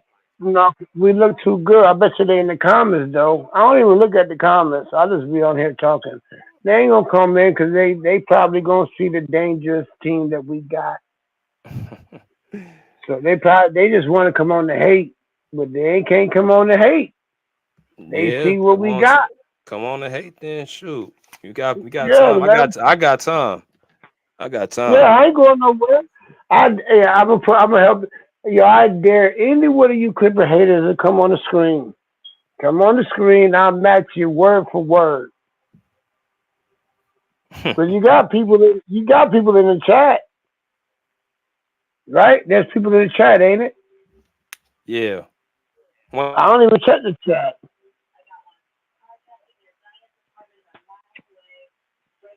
They ain't got nothing to say. Maybe they will. Excuse me. This fucking Cali weed crazy. Mike Tyson. But anyway, I should have said that. Anyway, Mike Tyson a beast, but I'm gonna stop talking. Maybe put you in another. Maybe you know what? Let me stop talking. You put on some more videos, and you go ahead and talk, and then maybe they'll come up. Cause I dare them to test me, cause we've been right the whole time, and now man, they see what we can do. That's without Kawhi, mind you. That's with Kawhi on the bench. Kawhi not even playing. So there's a lot of people scared of us right now. you think Kawhi the best player in the West in the league when healthy? Healthy, Kawhi the best player in the league. Yeah, I To believe that me, too. and he had who can stop him? Have you ever heard of anybody stopping Kawhi? Never. He's the best player in the league when he's healthy. That's why they keep throwing out if he's healthy. Because they know there's nobody in the league. Kawhi's so good that he rivaled LeBron. Ain't nobody rival LeBron, do they? On some real Nah. shit. Who's the King's arch rival? It's Kawhi. Ain't nobody can fuck with Kawhi. Nobody. Nobody. Nobody. Well, let me But you got nah, go let me ahead, do what you got to do. yeah, Yeah. let me go ahead and put some more stuff up here, man. But yeah, y'all, like I was saying to JM and JM, we were talking. We both are kind of looking at this whole situation and trying to dissect our emotions about the team. And I think by Kawhi's comments, I think he has some questions. I think he's trying to actually figure out how this team is going to look. Just watching him yesterday at the game, you kind of seen you know kind of see how the team wants to look. He's kind of looking blank faced yesterday on the court, on the sideline. He ain't played a single game. I don't feel like he's even scrimmaged yet. So it's stuff that's going to be up in the air right now for him. So I don't know if he plays a preseason game. It might be the last one of the season, but I wouldn't hold my breath. I don't know how many games he's going to play on the court, but it's kind of just like basically we got to kind of take it day by day, like Kawhi is saying, and kind of go from there. So anybody want to get their stuff off, just let me know, and we'll kind of get more people. It's been on for like close to an hour and a half. I just wanted to come on here and kind of talk a little bit about this real quick, but yeah, let me I show you tell you what, BJ, hang in there for like 30 more minutes. Keep pushing Creeper stuff. Keep saying Kawhi the best. Somebody gonna come in and want to hate. That's what's gonna happen. And I'm gonna keep my mic on mute, and you just go keep pushing it out because we got the fact is everybody was on here when they thought we was losers, right? Everybody's came up, but now they're not seeing our team. What they gonna hate about? So you got to give them something else to hate about. That's how you handle that. Keep pushing that shit. Yeah, I'm gonna always push that. I'm gonna push that notion for sure. But yeah, man, it's funny. A lot of people came on earlier when I talked about the predictions, and I've said stuff about other people's teams. Everybody's flooding the comments, flooding the page, flooding the panel. But certain subjects like this, people want to kind of hide out, and it's cool. I love that y'all kind of continuously watch and continuously look in, but it's always cool to have people on the panel kind of just dissecting that. But I think, like I said, Kawhi, if he sees that this team is competitive, I don't feel like he's gonna. I feel like this is gonna be the year he finishes in the postseason. But other than that, it just got to be kind of a waiting game. It's got to be a waiting game before we continuously, just go ahead and hang it up. But a lot of people, I've given up on him, and a lot of people will say that he's done. A lot of people say his knee's done. I think I got Kawhi for another year. And if he finished this playoffs, then a lot of people are kind of gonna come out to eat their own words.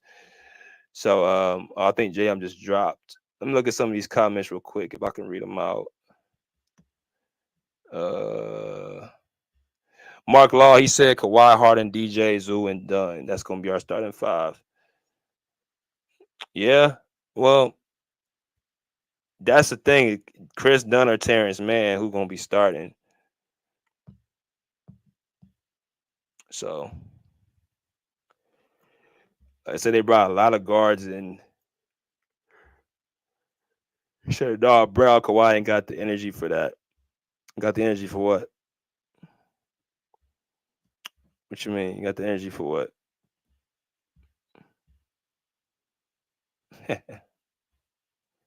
He said I bounced out, forced the hater to stand up.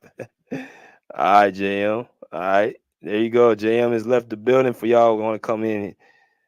If he left the building. Corey Gear 5 said he with the laughy emoji. Michael said finally. Yeah, man. If y'all want to come up here and y'all free to come.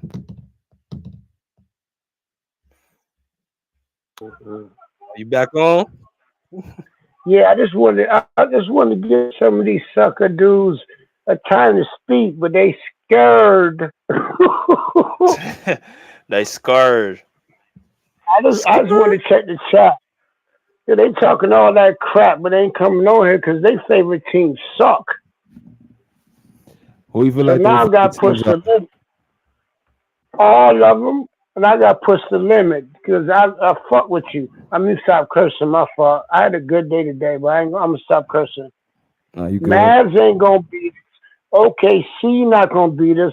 Lakers definitely not gonna beat us. Denver is going through problems. They about to fire their coach. The Suns ain't got nobody except for old fragile KD. There's nobody in the West could put. There's nobody in the East. There's nobody in the East gonna beat us. This plan we doing right now is about to get us a ring. It's about to get us a ring. There's no Bruce on here. The real is not on here. None of them. Because they seen what we could do. They ain't got nothing to say. They ain't got nothing to hate on. Oh, man. So you run this show as long as you want. Maybe you might have to restart it tomorrow because everybody get pissed at me. But I guarantee you I'll destroy them. I think your favorite buddy was in the chat earlier, JM Andre. Well, he could come up right now. So he must be scared. And he the one got Paul George. I don't hear nobody talk about. I like Paul George, but he kept hyping up PJ. What was his highlights again? As I recall, Tyrese Maxey took over that game. You talking about the which one? Which game? The Sixers. The Sixers. Yeah, I know. Which no, game? AD. I don't. Both games. Have anybody talked about Paul George yet? No. Nah, he ain't played yet. He ain't played yet. Oh, you didn't even play yet? Oh my God! And that's not hating on him. But I remember last time me and AJ had the conversation. He was hyping up the Sixers. He a Sixers fan, right? Yeah. Yeah. So I ain't heard him say nothing yet. I'm on here talking shit. Have you been on this show yet? You seen Andre's show? Nah. I'm not a Sixers fan. I ain't got nothing to say about them. Okay. No, but I respect them. I respect anybody. I respect anybody who do what they doing on here. But we talk about sports. I'm gonna stick to my team like they gonna stick to their team. That's all that's about. I ain't no hater. I didn't even hear Bruce on here. Bruce is the big. I said Bruce was not a fucking Clipper fan. We did good. You don't see him. We do bad. He gonna say doom and gloom, doom and gloom. We did good. He ain't even on here saying doom or gloom. I can tell who down with us and who not. I'm calling them out right now. So maybe if you guys stop this show to get them time to reset their argument for tomorrow, it don't matter whenever. But I proved everything I said. I proved everything. We're gonna give it a little bit more time before I restart the show. Yeah, do your thing. Do your thing. So I want them to stop typing and come up here and say it to my face. Because me and you, BJ, been riding with the Clippers for the longest. For real. So what the hell? But we doing good now. They can't see it. And mind you, this without Kawhi. This is not even without our superstar. And we still beating teams up. We got Portland on Friday, and we got our nemesis on Monday. You know who our nemesis is, right? Lakers? Nah, the other team. I only dislike the Lakers. Who was the other team? You are the other team that we just faced in the playoffs. Oh, Mavs? We got them on Monday at the crib. Man, we gonna beat them up. We just gotta play our young kids. They they ain't no match. What they gonna do, Kyrie and what they gonna do, Kyrie and what's his name, Luca all day? We took their best defender. What the hell they gonna do to us? We took their best defender. They mad. Mm. Man, let me try to calm because like I said, I had a good night. My kid's birthday. Anyway, no. Long story short, I'm the one who said that we fine.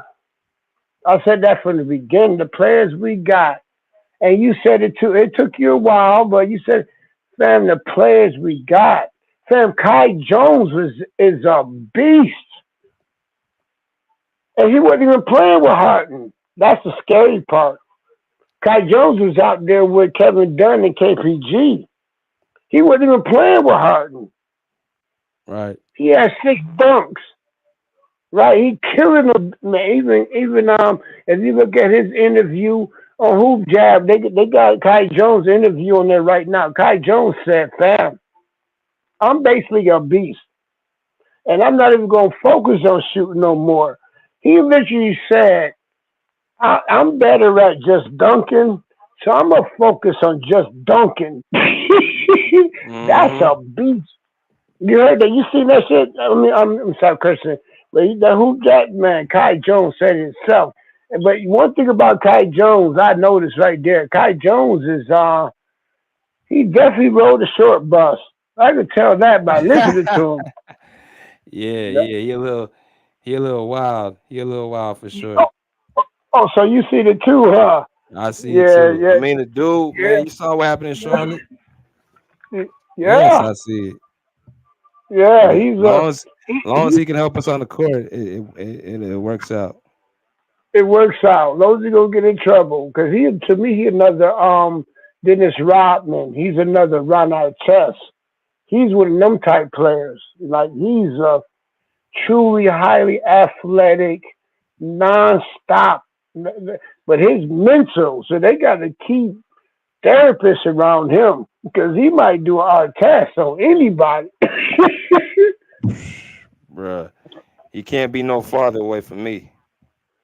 I respect. Hey, it take one to know one. You know what I'm saying? I respect him, Mhm. but Yeah. he's a raw talent. He's a raw Hey, talent. JM Chico said best defender, laughing emoji. He's talking about Derrick Jones. I Yeah, but think he he a, gonna I come think up a here and Mavs. say it. Yeah, he not. No, He a Mavs I'm fan. sorry. I'm sorry. Let me. Oh, he a Mavs fan. He a Oh, he's Mavs still fan. mad. Oh, my fault. I'll let you finish. Oh, he's still mad. We got DJJ. DJJ can't score a lick unless he give him a lob, but he learning. He can Yeah. defend all day, but he got to work on the scoring. But even DJJ said he focused on checking the first player first. So he just like key man to me. Like, but you just got to give him like Kawhi. You think Kawhi not leading the team? Kawhi said, "I ain't none of them stand out." It's like how you raise your kids. Like y'all got to prove something. Kawhi the Hmm. beast, so he's making them learn something. So yeah, DJJ is Mavs fan. Like, hey, I pulled up a Mavs fan though, huh? So I heard his feelings. He been up here. He been up here for like I think he been listening for a few months or something or weeks. I don't know, but I recognize the name Chico Johnson. I And then recognize him. where's old man? And then old man ain't here, so we doing good. Ain't none of that Oh, but criticism gonna help. old man, a Clipper fan. JM, you a Clipper fan? Yeah, but I want to call them all out. We doing good. They was here for the doom and gloom. Thomas was Mm. here for. Thomas was a real writer. Bruce here for the doom and gloom. What Mm. you gotta say now that me and you was right about our team? Where's the doom and gloom? It's not even that. But you know what? On some real shit, let me stop cursing. It's a storm coming, and you know a lot of people, especially that live in Florida or whatever, you know they're affected with something else.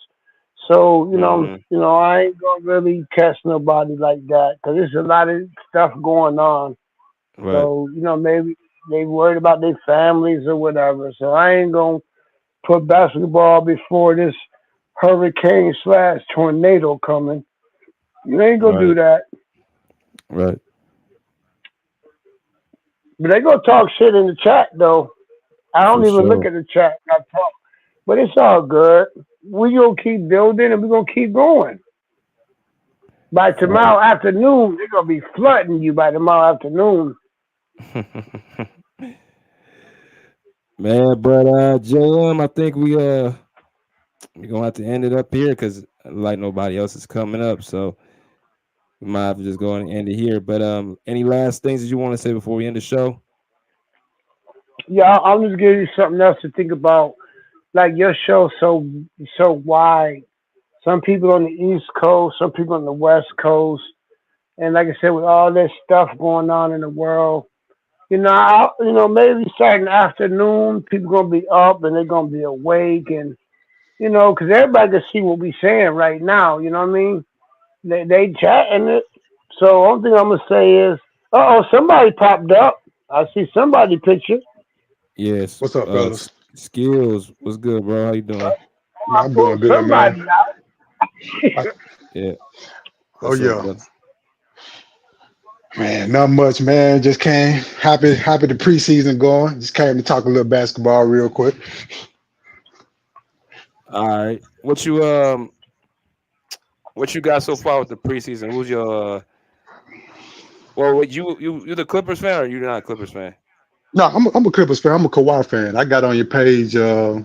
Well, I think around the time when we was playing against Dallas or whatever. But I'm a Kawhi fan. I kind of follow him where he goes.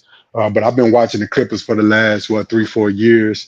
As far as what I see in the preseason, I mean they look pretty good. I do see the defensive intensity has picked up a little bit. I like the starting five that I saw in this past game with T-Man at the two and Norman Powell and Zubac, and what's the other new guy we got from Dallas? I can't think of his name right now. Uh, DJJ.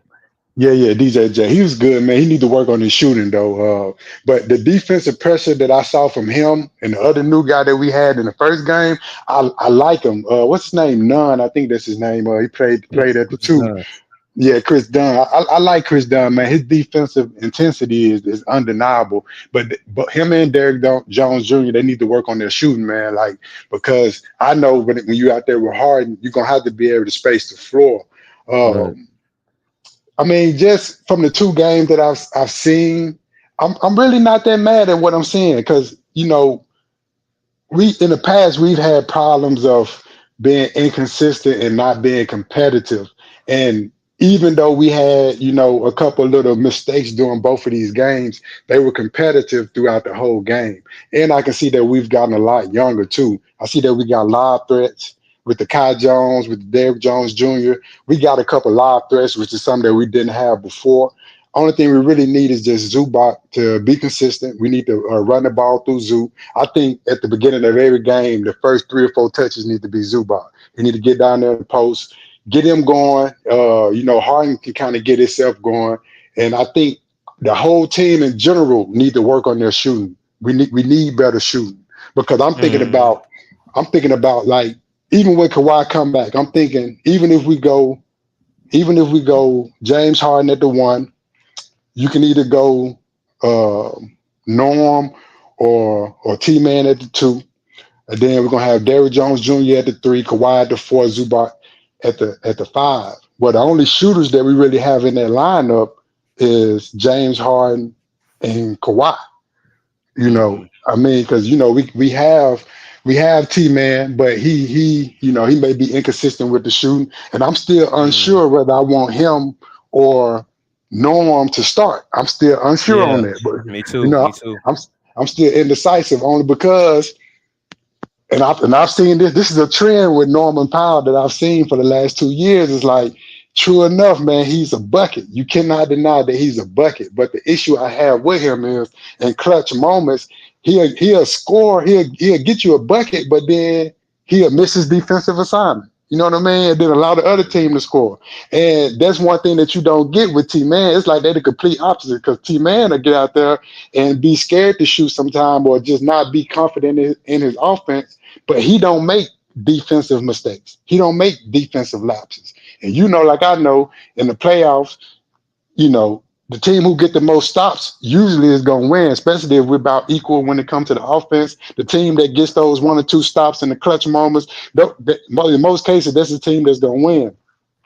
So I'm unsure on who need to get that 2 spot. I'm unsure. I don't know. And then I'm also thinking, like, what is our small ball lineup going to look like? Because I'm happy we got Nico back because he can always run the 5. So I'm thinking you got him at the 5, Kawhi at the 4, Derrick Jones Jr. at the 3, of course James Harden, and then either Norm or T-Man at the 2. I like that small ball lineup, or even what's the other dude named Dunn at the 2. I like that small ball lineup. I'm not mad at it. But just to wrap up and give my opinion, man, I think they looking decent. They looking better than I thought they would be looking at this particular time. If I'm being real, it's still a lot of shit we can work on, but I'm liking what I'm seeing just from a competitive standpoint. I knew going into this, a lot of people call me crazy because I was talking to my boys about this, but I never wanted PG and Harden to come back. In my mind, it was always going to be one or the other. And the reason I say that is because their basketball intangibles are too much the same. They both have mental lapses and kind of are not there or have these mistakes in crucial moments, or you have a game where you just like, man, where is PG? Or you have a game like, where is Harden? And you can overcome one person like that on the team, but you can't overcome 2 star players like that on the team. So I always knew one or the other was going to have to leave. Now, if you ask me who I would have preferred, I probably would have preferred for PG to stay and Harden to go. But I'm not mad at the decision because I do think PG is a better player than Harden at this juncture in their time. But Harden is a smarter player. And I think I would rather have a smarter player, if I'm being honest, because PG is great, man. I think the only thing that separates him from a Kawhi, somebody like that, is how fast he processes the game. Because I think skill-wise, PG can damn near do everything Kawhi can do, but Kawhi just processes the game a lot faster, which means that the mistakes are a lot less. He's very calculated in his movements. He don't waste movements. He knows where his spots are on the floor. He gets to his spots. He gets to the mid-range. He can shoot threes, but he's more confident in what he's doing. And I can tell you got that from Kobe, just practicing the same shots over and over and over again. So he's not out there just kind of winging it. And PG is so talented where he gets out there and he got all the handles and all this stuff, but he don't have really go-to moves like, well, I know I can go to this when my shot is not falling and get a bucket, and how he processes the game. So if I'm thinking about him versus Harden, I do think he's a better player than Harden, a better shooter, got better handlers, better defender. But I think Harden just processes the game and understands the game a little more than PG. So I'm not mad, one of them had to leave. Now I'm just like, man, as long as we can get a healthy Kawhi, I think we can compete. I think we can end around, 4 or 5 spot. Okay. Which and a lot of stuff I was taking in. What you think about his last interview when he was speaking about the team and he said nobody stood out to him so far? Well, you got to think about who he's used to playing with. You know what I mean? Like, you see all these people coming in, but none of these dudes are Tim Duncan. None of these dudes are Paul George. So when you ask him a question like who stood out to you, if I'm being real, like if this is no bias and nothing like that. If I'm being real, nobody did stand out. But I kind of think that's a good thing because that means we're moving the ball. We're playing team basketball. It's not so much ISO play. Now, Kawhi's probably looking at it from a deeper lens than what I'm looking at it as, but I really wouldn't read too much into that. Like, I'm looking at the interview that asked the man the same question like 5 times. You know what I mean? Like, at some point, you're going to be like, like even when I asked him who's going to play the 4, He like, motherfucker, who played the 4 last year? Who? They was like, oh, you. Well, shit, that's a simple question. Like some of these questions be rhetorical. Like, and the thing is like, bro, just imagine being in the interview, right?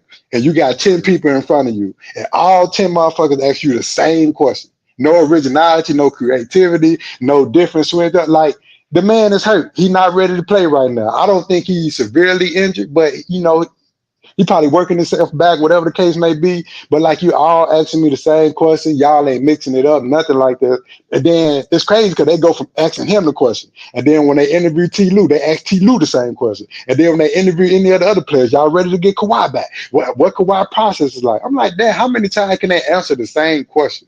But I don't think anybody stood out. Nobody stood out to me like that either. But they played a good team style of basketball. The ball was moving. It got stagnant a little bit in the second lineup. In the first game, it got stagnant a little bit. And it even got stagnant a little bit in the second game, because that's how Brooklyn was able to come back. But for the most part, the starting five, they was moving the ball very, very well. Now, I will tell you what I don't like, BJ, from what I've seen, is I don't like us being so dependent on James Harden to make the plays. Because when he comes out of the game, then what? You know what I mean? Like, then what? Like, are we not going to be able to run the same ISOs and the pick and rolls and all these things? Like, I've never liked the way James Harden plays basketball. Like, he's on our team now, so I root for him. I'm the type, what we have is what we have, and we're going to try to make some shake with what we have. But at the same time, if I'm being real, I never liked his style of basketball. I don't think it's a winning style of basketball. But I think we would be fine if, like I said, if Kawhi can stay healthy and James Harden, can stay healthy. I think that duo, regardless of what people, may think, I think that's a dangerous duo. As long as James Harden is willing to do some of the things he was willing to do last year, like catch and shoot. And I don't, because even in these first 2 games, he had a couple of catch and shoot opportunities, and he chose to dribble, drive, or something like that. I'm just like, dude, you got a J. So if they pass it to you, there's nothing wrong with you just taking the J. Taking the shot. Just take the shot. Like, what are you doing all this extra dribbling for? And I'm just concerned that he gonna wear down if we do that for a whole season. You know what I mean? Like, if we do that shit for a whole season, he gonna wear down, and that'll be a repeat of what happened last year. Because here's the thing: this is one thing can't nobody deny. He shows up. Like, if we playing in a 7-game series, James Harden can get you 2 games.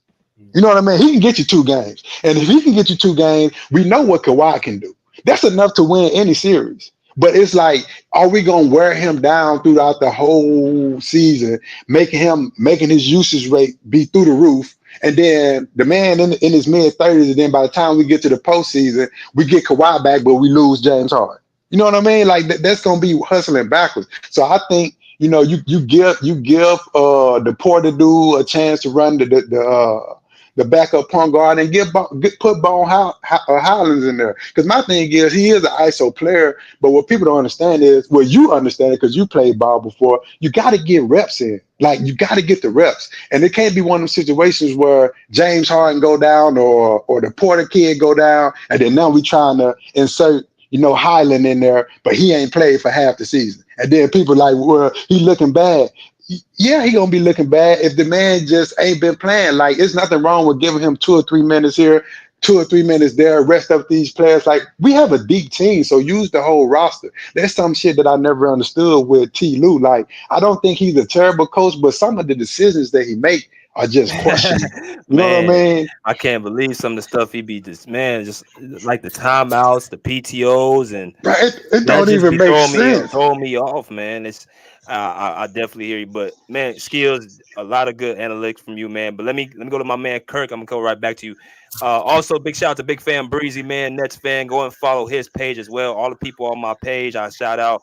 Y'all make sure y'all go follow them as well. Big Fan Breezy, Brooklyn Nets fan. What's good, Kirk? What's going on, BJ? Again, I'm back on the panel. Skills was just talking about that good stuff. I don't know you, bro, but what's going on, bro? You was definitely spitting some good game right there about the Clippers. What's up, bro? What's up? Ain't nothing, man. I just be on this chat here and there. So what was the I mean, I know we're talking about the Clippers. You said how much confidence does Kawhi have in the Clippers? Yeah, that's the original question. Yeah, what's that's the original question. Okay. Well, I mean, from the interview I was just talking about, like he said, like I don't think, obviously, I don't think when he said that, like he wasn't trying to be disrespectful to anybody. He was just I think because obviously he's in training camp and he sees these players every day, so that's number one. Number two, the reporters just try to, get like any, all the information they can, especially since Paul George is gone. So you're probably asking, like, what do you see that, what do you see about the Clippers? Does anyone stand out to you? And he's probably like, well, not really, because I see these players every day. So no, not really. So, but no disrespect to the Clippers. Basically, he's not saying like, oh, these dudes are trash. He's just basically saying, we're just a regular team. We're a good team. And plus, he knows he's the best player on the team. So he's like, when I step on the floor, then things will change. But as of right now, like nothing really stands out to me because this is my team and I play with them every second that I can. So I think Kawhi's confidence, I think he sees like what I've seen, Clippers, I mean, they're playing team basketball. Like what Skills said about James Harden, he does need to kind of like, not play make so much. I want to see Bones on the floor more. I think Terrence Mann is going to take a big step this year. I like the way Terrence Mann looks right now. I mean, even though I've seen a couple plays, but he's, he could be more aggressive. He has a shot, and Terrence Mann does have a handle, so I can see him averaging around like maybe like 19, 18 points this year. I'm gonna say 17, but he should be more aggressive this year just because no Paul George. But I think Kawhi just, I think his confidence is. It's a hard question, but I guess you could say like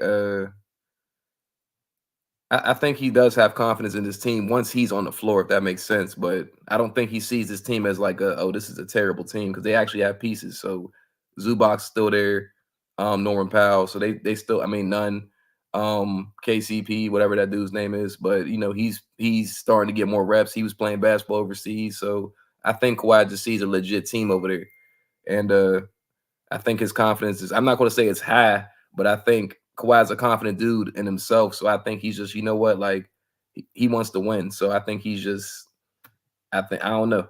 With him and the Clippers. I got what you mean. Yeah.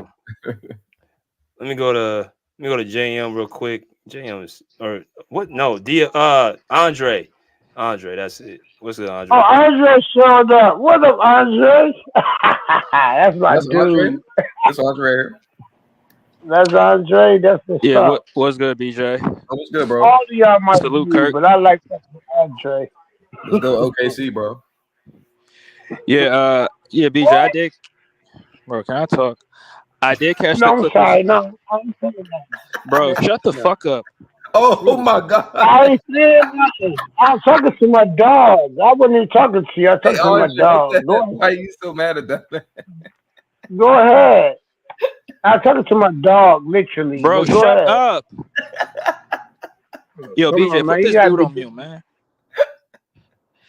Yeah, I did catch the Clippers game last night against the Brooklyn Nets, and I liked what I seen from Kobe Brown. And BJ, I do agree with you. I think Kobe Brown he's a fearless dude. He's not scared to bang with nobody. But I think at the power forward position, me personally, I would rather go with the Batum.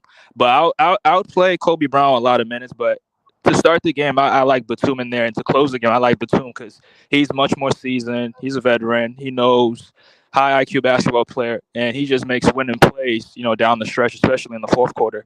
And I've seen it with the Sixers, against the Knicks, even though we didn't win. But I saw what he was capable of doing, picking guards up full court and, doing what's necessary to do, and also stretching the floor, shooting three. So I would go with him, but I do want to see guys like Kobe Brown get a lot of playing time.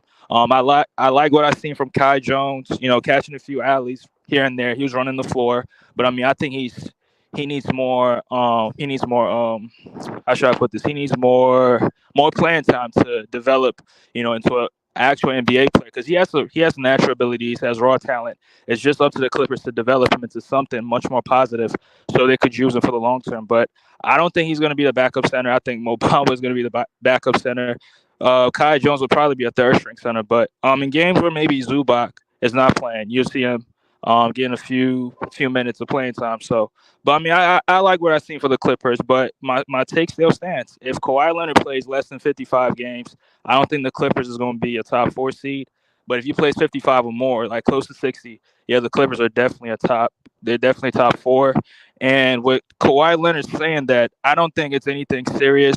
Now, when I sent it to you, BJ, I was in a group chat and they were trying to make a correlation to what James Harden said when he was on the Houston Rockets, where he said, when he got on the podium and said, "We're just not good enough." And I was like, nah, I don't think that's not close at all. He just said, up to this point, he's just not impressed. So, but hopefully he comes back early for the Clippers and we can see where the Clippers go from there. But yeah, that's all I got. Okay. Yeah, bro. I think we all know Kawhi's personality, bro. I don't think he was saying anything disrespectful. I think he was just being honest. He's in training camp with those dudes every day. Why would he be like, "Oh yeah, this"? He's like, "The ones." I mean, I don't. He was just being just Kawhi to me. I don't think it was no disrespect at all. I just think he was just like, no, nothing impressive. Why would he? Why lie? I don't understand. I don't know. Right. Facts, but this is the main reason why he don't talk. Because when you talk, people just take anything you say and blow it up. You know what I mean? And Take it out of that's why. context and shit. Man, exactly. That's why Stephen A. hate Kawhi so much, because Kawhi just doesn't give him the attention and the response that he wants. So he just keeps digging. Because if it was anybody else, if it was a Patrick Beverly he was talking about, or LeBron, they would have been shot, hit him with a jab or said something in the media or dropped a statement or something. But Kawhi just completely ignores this man, act like he doesn't exist, and that just pisses him off. Yeah, he's a grown man, bro. He realizes that he plays the game, he gets paid. He doesn't really have to say too much. I mean, he knows all this is for a show anyways, because it's for entertainment, so he's not stupid. So he just exactly. But nothing disrespectful what he said. At first I was like, and I was like, wait, well, nah, it's his he's on the team. It's like you go to work, and when it pressures you, you're like, well, not really, but I mean. And honestly, I like it. You know what I mean? Like, I like it because, like, when you ask that question, like, who stood out? Like, if we being real, who did stand out? Like, that's a legitimate question. Nobody stood out. So I'm supposed to lie and be like, oh no, he stood out. He made a couple shots. No, nobody stood out. I didn't see nobody on the team where I was like, damn, that nigga snapping. He locking down. He dropped 20. He dropped 30. He on fire. Right. I didn't see any of that. You know what I mean? I saw good, solid team basketball. The ball was moving around. A couple people made shots. Norm started off on fire. But like I said, from Norm, I want to see defense. That's the only gripe that we got against you, Norm. And like, we got to make sure that you can get consistent stops, because I've seen you get hot, but you can't guard your man though. And like Kawhi said, if he can't guard, why are you out here? You know what I mean? Like, you got to be able to guard. And Kawhi is the defensive first guy. So that's what I was watching. I'm watching the defense. That's why I like the Dunn guy. He can't shoot, but that motherfucker plays some defense. I don't care what nobody say. He be locking up. You said who locks up? What's his name? I can't think his name. It's Dunn or something like that. The new dude that we just got. Christopher Dunn. From Utah. Yeah. I just like his defensive intensity. Like he's getting in the lanes. He talking shit. He blocking shots. He just can't shoot. You know what I mean? He need to work on his shot. If he had a shot, I would be cool with him. But I don't know, man. I like what I see for the most part. Like, they better than I thought they were going to be. So that gives me a little hope. Yeah, they definitely a decent team, bro. I do agree. I didn't watch I just watched the highlights, but I was like, they look pretty good. BJ, can I just say one thing real quick? Can I just say one thing real quick? Yeah, go ahead, Jam. Go ahead. Who was the first person who said this shit last season? It was me. I literally said everything he's about to gonna do last season, and now it's happening. Right? I don't come at nobody for how they feel or whatever. And I post on the chat live, like, yo, I'm not even talking about you. I don't even give a fuck about you. I'm literally just saying what I think about. No, because I'm not cursing. Here you go with all this stuff. I'm not doing none of that. You ain't gonna play me with none of that. Bro, you against this basketball talk, bro. Just shut up and let somebody else. Yeah, but I'm gonna stay in the basketball talk. I've always stayed on Clippers talk, always. But y'all come talking sideways. What do you think I'm gonna do? Oh Let my you God. punk me? Bro, Andre, what you it's doing, bro? preseason against the No, Brooklyn Nets. no, Like, come on, man.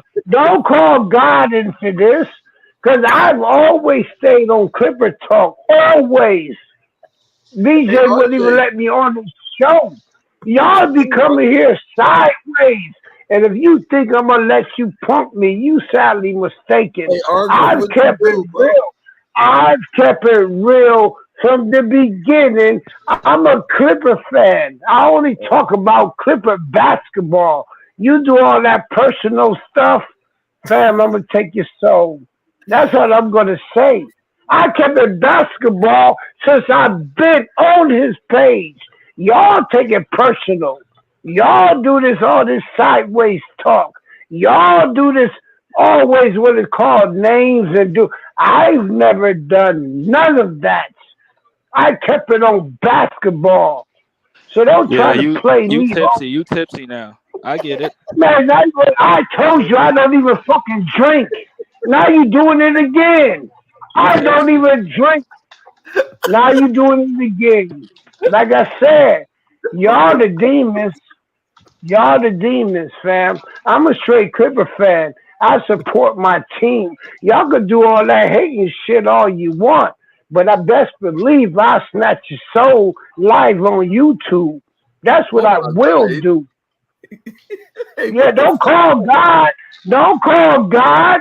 You ain't on no God shit. You talking. You Oh coming my against. gosh. You Yo, coming. like I keep You telling coming you, against like me. I keep telling you, the You come. Modelo No, section no. is I'm on the gonna left tell side. you. I'm gonna tell you the realest shit ever. You keep Modelo section calling on the left God. side, bro. You better stop calling God. Stop playing with God. I'm gonna tell you the realest shit ever. What Stop is going playing with on God. right now, You bro? don't know God. You the one keep saying God. I've been talking about my team the whole time. Here you go. Oh, you God, you this and that. I'm keeping basketball. You're the problem. What How the fuck about is that? going on right now, bro? All right, let's get back. Bro, the Let's get Modelo back to section it. on the left hand Let's side. let's get back to the basketball Please, talk. bro. I know I've y'all always gotta. I been, let hey, you. I know, G BJ, Dub. I've always been on basketball. I I've know, always J Dub. been on I know, basketball. I know. Let's stick to that. Let's keep going with it because we got a little This bit off nigga track. drunk, man. We got a little bit off jump. We got to No, get Hey, back to the Andre. big I shit. don't even drink. I don't even drink. You do So some devil shit. Man, you just came out the Modelo section, bro. Cut it out. There you we go with the drinking shit. Yeah, There let's hold you talk on, go about again with hold on, y'all, you. hold on. let's talk Let about me the let me let me Ooh. put this in perspective. So uh let me go to skills. I'm gonna let y'all take a little break. Skills. What what is this? What is this about the Clippers as far as Big Kawhi being healthy? Have you been frustrated with the amount of times he's not been available over the last 4 years? What's been going through your mind, and what went through your mind last year when he didn't participate? He didn't finish. So I mean, for me, it's I see it from both ways because I had an ACL tear. I had ACL surgery. I'm like, what? I had ACL surgery in 2018. I want to say the end of 2018. So I'm a little biased because I know what that injury entails. And the main thing is you have to have a good surgeon. Like I got lucky and I had a really, really good surgeon. And from what I hear, Kawhi didn't have a good surgeon. Kawhi didn't have a good surgeon, and that can change everything. They can change your recovery time. They can change post surgery, how your knee reacts to things. And he also had a torn meniscus. I didn't have that either. You know what I Oh, mean? here we go. Here we go. I'm Hold stopping. on, But go ahead. but the thing is like, have I been disappointed? Yes, but not because he's getting injured. It's because he's not doing the things that I feel like he could be doing to prevent the injury. Like for example, right? If you know that your knee may flare up or it may get swollen, what do you have against wearing a knee brace? Like we're in 2024, the knee braces that they make these days, you can go spend $300-400 on a good knee brace, and that'll keep you from overextending your knee. Because the thing is, Kawhi plays hard.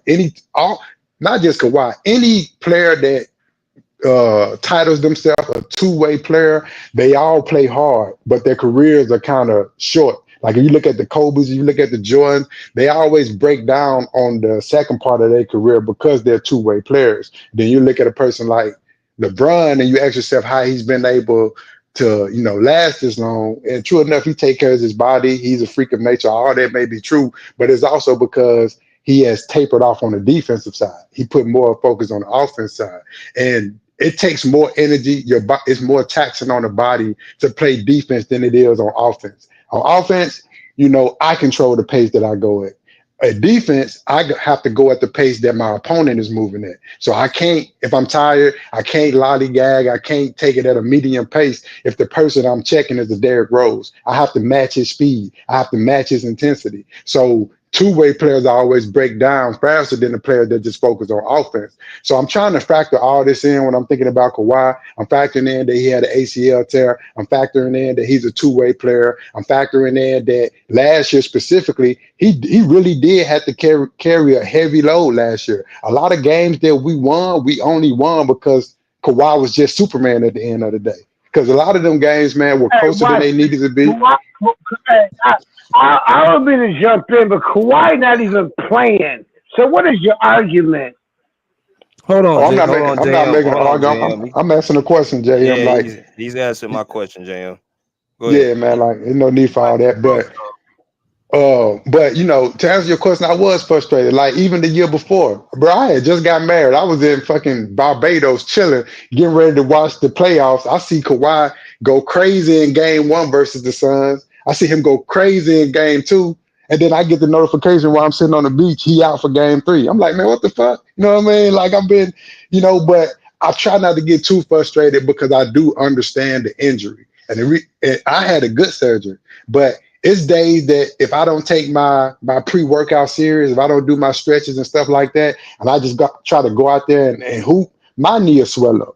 And I'm like 4 years post-surgery, and my shit still will swell up if I don't take the proper precautions. But that's what I'm frustrated about more so than anything, because I feel like it's simple shit Kawhi can do to keep his knee from being injured, like knee brace. Stem cell surgery. You can get stem shot in your knee, make it stronger. You know what I mean? Don't go as hard on your legs as you normally do. Just simple things, because like me and him are the same age. I'm 33, he's 33. I do realize that my body needs more breaks than it did when I was 23 or when I was 27. Like now, instead of hitting legs, because when I was younger, I used to work out my legs every day. I worked out my legs Monday through fucking Sunday. Now I work out my legs twice a week. 2 good hard workouts twice a week, and that's it. My legs need the rest of those days to recover. You know what I mean? I think he loved basketball so much. I'm sure he probably just goes to practice and get lost. He probably don't even realize that he's been out there, for 2-3 hours playing basketball because he loves to do it. But I'm thinking now he just has to be smarter. Am I frustrated? Yes, but I also have some understanding there because I know what an ACL injury is like. All good points, man. All great points. Yeah. Kirk, you got something to add on? I didn't think of it like we just said. That's actually something to think about. I mean, maybe he's not taking care of his body. I've been disappointed like a motherfucker. I mean, I think after that Suns, when he went down for the Suns, I was just like, oh, this is really a problem. That's when I realized I was like, I kind of wanted to give up on Kawhi when I seen that when he went down for the Suns. I was like, damn. I'm like he just said he was good for game 1, game 2, and then he was like, he just went away, and I was like, what the hell? And at that moment, like I was borderline agreeing with Stephen A. when he was going crazy, when he was like, oh, Kawhi is the worst superstar ever. I remember that year, and I was like, you know what? I'm like, Stephen A. might have a point, and then again, I was like, maybe he's just not ever gonna be healthy again. Maybe just Kawhi, like it's just his knees. And here's my point. I think I already said this on the chat before. I think what it is with Kawhi, of course he can play on the court, and like he just said, he's a two-way player. So I feel as though if Kawhi like actually locks in, like he's like, okay, I'm gonna actually play elite defense and elite offense. I don't think he can ramp his body up to that point where he can do it for multiple games, because he can still play basketball. But if you ask him for the Kawhi to give you 30 with 2 steals in the block, that means that his body has to move with his mind, and I don't think his body can move with his mind for more than like 2 to 3 games. So I think it's just more so like he just said, like maybe he's not taking. I mean, I ain't gonna say Kawhi's not taking care of himself. I don't want to say that shit, but he, you know, what I'm saying, like he played basketball, so and he had, you know, a similar injury, so he's making some good points. I just think that Kawhi's, I think it might just he's getting older. I just think he has bad knees, and then after that injury he had in 2017, which is it's upsetting, but that injury, I'm not gonna say messed up his career because he won a championship after, but that injury kind of derailed his career just a little bit. So I just feel as though he just can't ramp up to that top 5 player anymore. He can still be like a top 15 player, but if he wants to be that top 3 player, I don't know if his body's gonna let him do it. That's how I feel about that situation. Mm-hmm. Yeah, I feel that, man, because it's one of them things where none of us can deny that Kawhi is a hard worker. He's definitely a hard worker. We can see it in his game. He just has to work smarter at this point. Like, that's all it is. I do think he has a playoff run in him. Like, can he be peak Kawhi for a playoff run? Hell yeah. But it's just getting him there healthy. Like, no back-to-backs. I don't think he need to play no back-to-backs.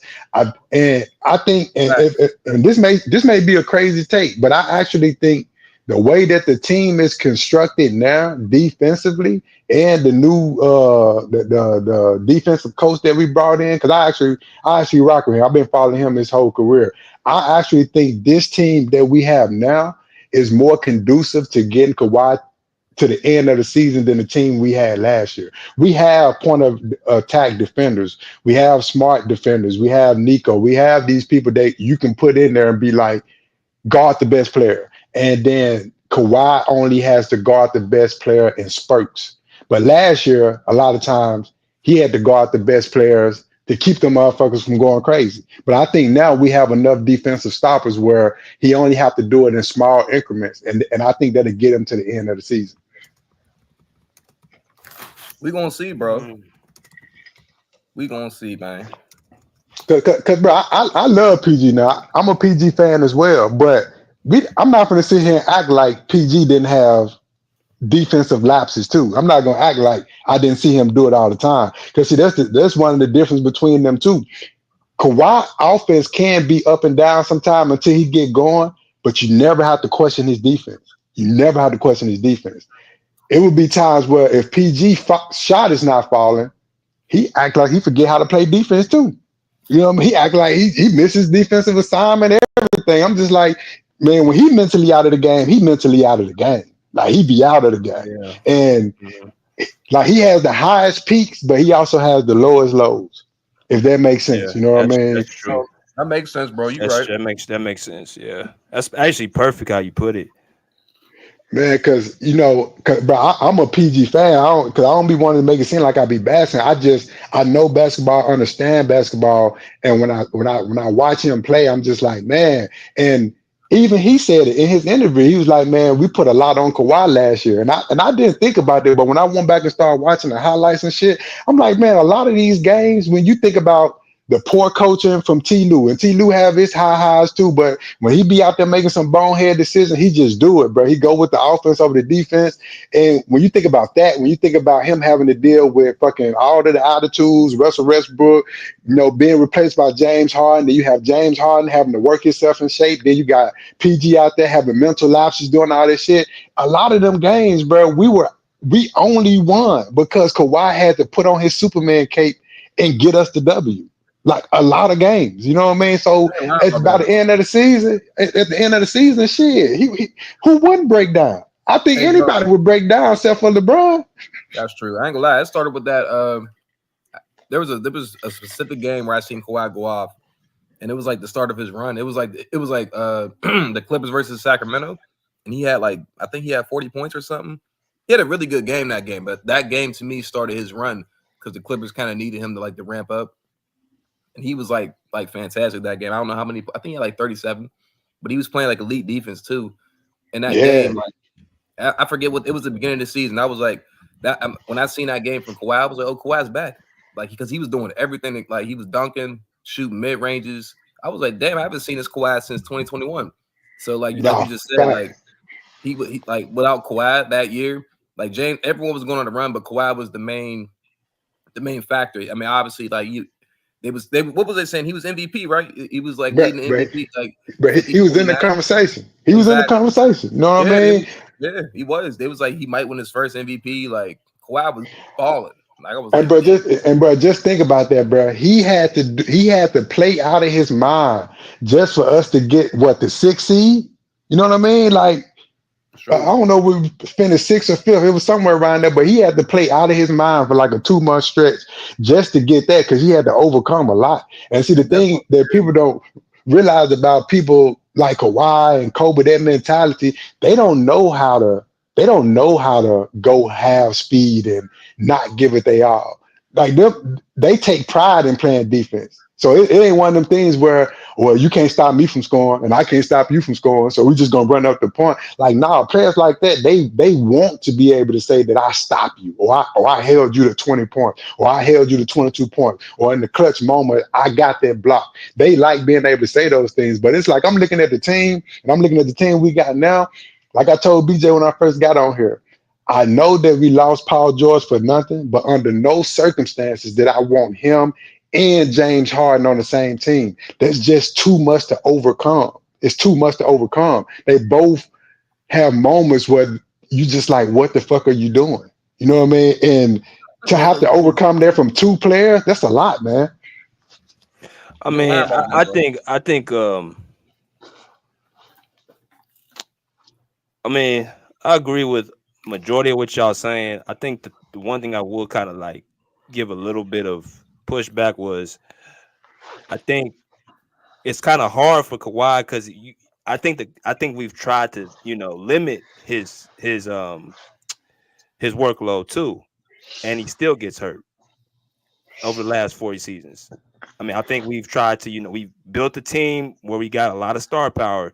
We built a team where we had young guys. We built a team where now it's defense. So we've tried a lot of different ways to keep him on the court, and I thought last year was going to be finally the year he stays healthy. And the fact that it didn't happen, it's like, damn, man. Like, and he said in his press conference, the inflammation will be something he has to probably deal with the rest of his career. So if that's a fact, then the workload becomes kind of less. It matters less and less because it's not even about that now. Just it's on the simple fact that it's just unlucky. Who would have thought his knee would have swelled up and still be swelled up to this point, according to what they're saying, which I don't know. They're saying it's almost down. That's a long ass time to swell. I mean, who could predict that? Who can predict Kawhi to be out for 4 straight postseasons? Like, that's Nobody just something could. that nobody could predict that. So I think last year, I think even with PG, like if you look at the numbers, they almost averaged the same amount of numbers if you think about it. Like I think PG averaged 22.5 and Kawhi averaged like 23.8. And there were months where PG was carrying the team. October, November, he was carrying the team. January, he was lights out. He led the team in scoring. And in April, when Kawhi went out, he carried the team again. And they had a winning record. I mean, I don't disagree with what you're saying. I think he did carry the team at the beginning of the year, but he just carried the team offensively, and that's goes to what I was saying earlier. Like, even when Kawhi was trying to get himself back into shape, where he was averaging 23 or 24 points, whatever he was averaging, his defense was always there. Like, he was always there. He was still averaging the same amount of blocks, same amount of steals. Defense was all top tier. PG was just scoring more points at the beginning of the season, and I'll give you that he was. But that's all he was doing more of. yeah, I mean, I thought because we went 7-3 without Kawhi this year or last year. I'm not saying Kawhi ain't the end all. I'm saying he is the best player on the team, but I think we've done a lot without him as well. Like, that needs to go directed as well. Like, PG getting us out that second round. I remember that year like it was yesterday. No one thought we was gonna get past Utah without Kawhi. No one. I don't care what people say now. Utah was the number 1 seed in the Western Conference. They had Donovan Mitchell, who was going off on us in that series prior to game 3 and 4.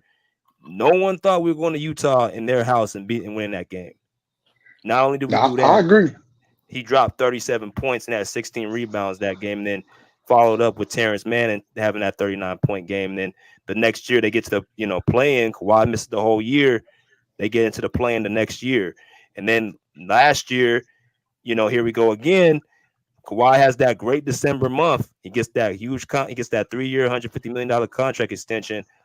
And then after that, he was really good, but he never returned back to that crazy month he had that in December and parts of January. I guess my point is just that we tried a lot of different things to keep him healthy. It's just been bad luck, man. I just don't know how they really even put my finger on it. It's weird. BJ.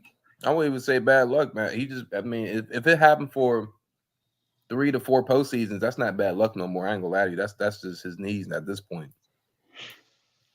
Yeah, man. It's hard to say, man, because man, I can tell you firsthand experience with an ACL injury, but I can go 6-7 months and be perfectly fine. Do whatever I want to do. I can run sprints. I can play ball. I can do everything fine. Then I just make one herky-jerky movement.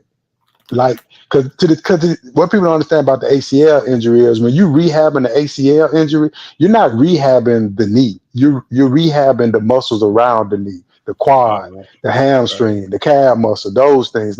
Your knee don't really do nothing but help your leg bend, no more than your elbow does anything. It just helps your arm bend.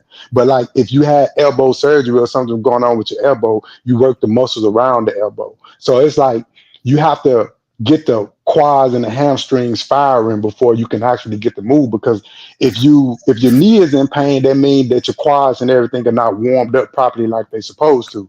But I'm saying all this to say, bro, I can have 7-month stretches where I'm completely fine. I go play basketball on a Saturday against some random people, make one herky-jerk movement, and now I'm sidelined for a week.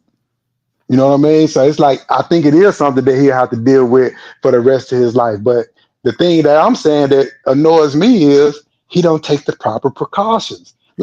Dude, put a knee brace on. I don't know what your man. Put a fucking knee brace on. Somebody told me the exact same thing, bro. He don't want to wear no knee brace. Bro, what the knee brace is going to do, and I understand that this was 15 years ago. You don't want to be walking around with no big, thick ass knee brace on. But, bro, this is 2024. They have so many knee braces where you could throw on, and it would keep his knee from ever being stretched out or overextended. And that's the shit that makes me mad. You've been trying it for your way for the last 2 or 3 years. It ain't worked. So switch it up, bro. Throw the knee brace on. It's to me, it's simple. It's a no-brainer. That's a good point, bro. He did try to bring the Raptors thing into the Clippers, and it didn't work. So hey. Let me go to let's go to Monty real quick, man. And let's go to Monty. What's good, Monty? What's up, BJ? What's up, y'all? What they do? Y'all talking about the topic. Do Kawhi have confidence in the Clippers? Or? Yeah. Has he lost any confidence and trust, not just in the team, but also the front office and the coach and just everything in general with that last interview? I don't know if you've seen it. You talking about the media day interview, or what interview you talking about? Nah, the the interview that he had just before the game against Golden State the other day. He talked about his teammates. Oh, okay, yeah. I ain't see that. Let me hear it real quick, BJ. All right, I'll let you hear a little bit of it. 1 second. Here you go. And do to prevent what I haven't done, because I've been doing a lot of stuff that probably has me where I am now. Who has stood out for you during this week of training camp practices?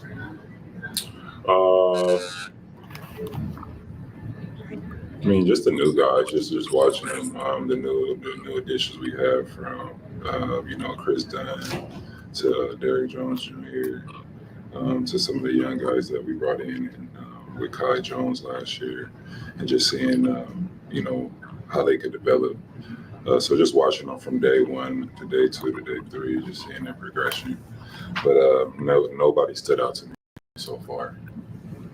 Kawhi, do you want to play in a preseason game before trying to play in the season opener? Does that matter, or do you think you could just go into the season opener without any preseason action? It's always a build up to playing the game, so especially in the position I'm in.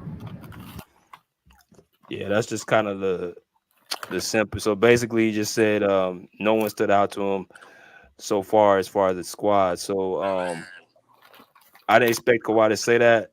I don't think he was malicious. I just think he was just being honest. Man, he was just being honest. Like nobody stood out to him during the training camp period. I do think he's lost a little confidence, but I think he has confidence in himself. Like I heard him in a couple interviews, he has confidence in himself. Like, and as he should. Like when they asked him, do he still have confidence in the Clippers after they lost Paul George? Like, you know what I'm saying, he still got confidence. He said he wasn't worried about it. Like they still gonna be good, but I do think he lost confidence in the organization by letting Paul George walk, man. I just think them letting Paul George walk, I think he has to lose some type of confidence in that, man. He let his right hand walk, like, you feel me? But at the end of the day, they taking care of him, so he don't care about that. But nobody standing out to him, I think that's big. Like, that's big. No new addition stood out. Kevin Porter, nobody. Chris Dunn, Derrick Jones, like, you know what I'm saying? But it's still early though. It's still early, so you feel me? I ain't gonna lie, he looked up and thought about it too. Kawhi thought about it. He was like, no, not really. He did look up and think about it. I ain't gonna lie, he didn't just say it. He was like, no, not really. I don't think he was trying to be an asshole though, bro. I think he was just being honest, bro. But he did. What did he say about Paul George again? He was like, we don't look for Paul George as our savior or something like that. Yeah, that's it. That's what he said. Yeah, so I respect that. I mean, he's right. He don't look at him like he's in a place to say that. Like, you have to say that. Like, yeah, you know what I'm saying, he not on the team no more, so of course you won't have to say that. You feel me? That's true. That's true. But I feel like if Kawhi said, he probably really did ask mean that. He was like, well, we don't look. He's not here no more. So he's worried about the right now at this moment right now. But I mean, from your point, Lamont, I mean, he did say he doesn't see, like, I guess you could say that's big. But I mean, we all look at the Clippers team. Does anything stand out to you? I don't think anything stood out to me other than pick and rolls and defense. I mean, I didn't see anything special out there. So, I mean, but he plays for that team. So what I see and what he sees, two completely different as. So I don't know. Yeah, man.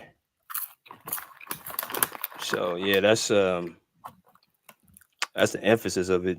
So where y'all see the Clippers getting in this upcoming season? Where do y'all see us seeding at? I'm gonna be honest with you, BJ. I'm gonna say this is no offense because I'm gonna be watching the Clippers this year. I don't see them being under an 8th seed, but I see them being 6 through 8. And I'm gonna say 7th seed. I'm gonna say a high 7th seed. 7th seed, okay. I'm gonna say 7th seed, and that's just with Kawhi in and out the lineup. That's not even Kawhi in the lineup fully. So I'm gonna say a 7th seed. I don't see them going below that. I don't think they're the Warriors though. I'm gonna tell you that right now. I think the Warriors is damn near. I don't know what they're gonna do this year. What about you, Skills? I don't know where you went. Man, it's hard to say. My mind want to say play in, but my heart and my loyalty to Kawhi want to say 5th or 6th. But I gotta wait to see what the whole team look like. I gotta wait to see when Mo Bamba come back. It's some shit that I just gotta see. Like, we preseason. I don't want to get too far ahead of it. Teams can get injured. I want to see what the new Timberwolves looking like. I gotta see what Denver looking like. I know Denver maintain a certain consistency of their play just because they still got the coach. They still got their main 3 or 4 players. So I don't think they'll drop off too much. I'm curious to see what the Pelicans gonna do. with their new additions, and then but it's also some some chaos over there with them not being able to get rid of Ingram or whatever. So I'm curious to see what they psyche gonna be like, and to see if Zion can stay healthy. Not really too concerned with the Lakers unless they're gonna make some moves. And that's another thing too.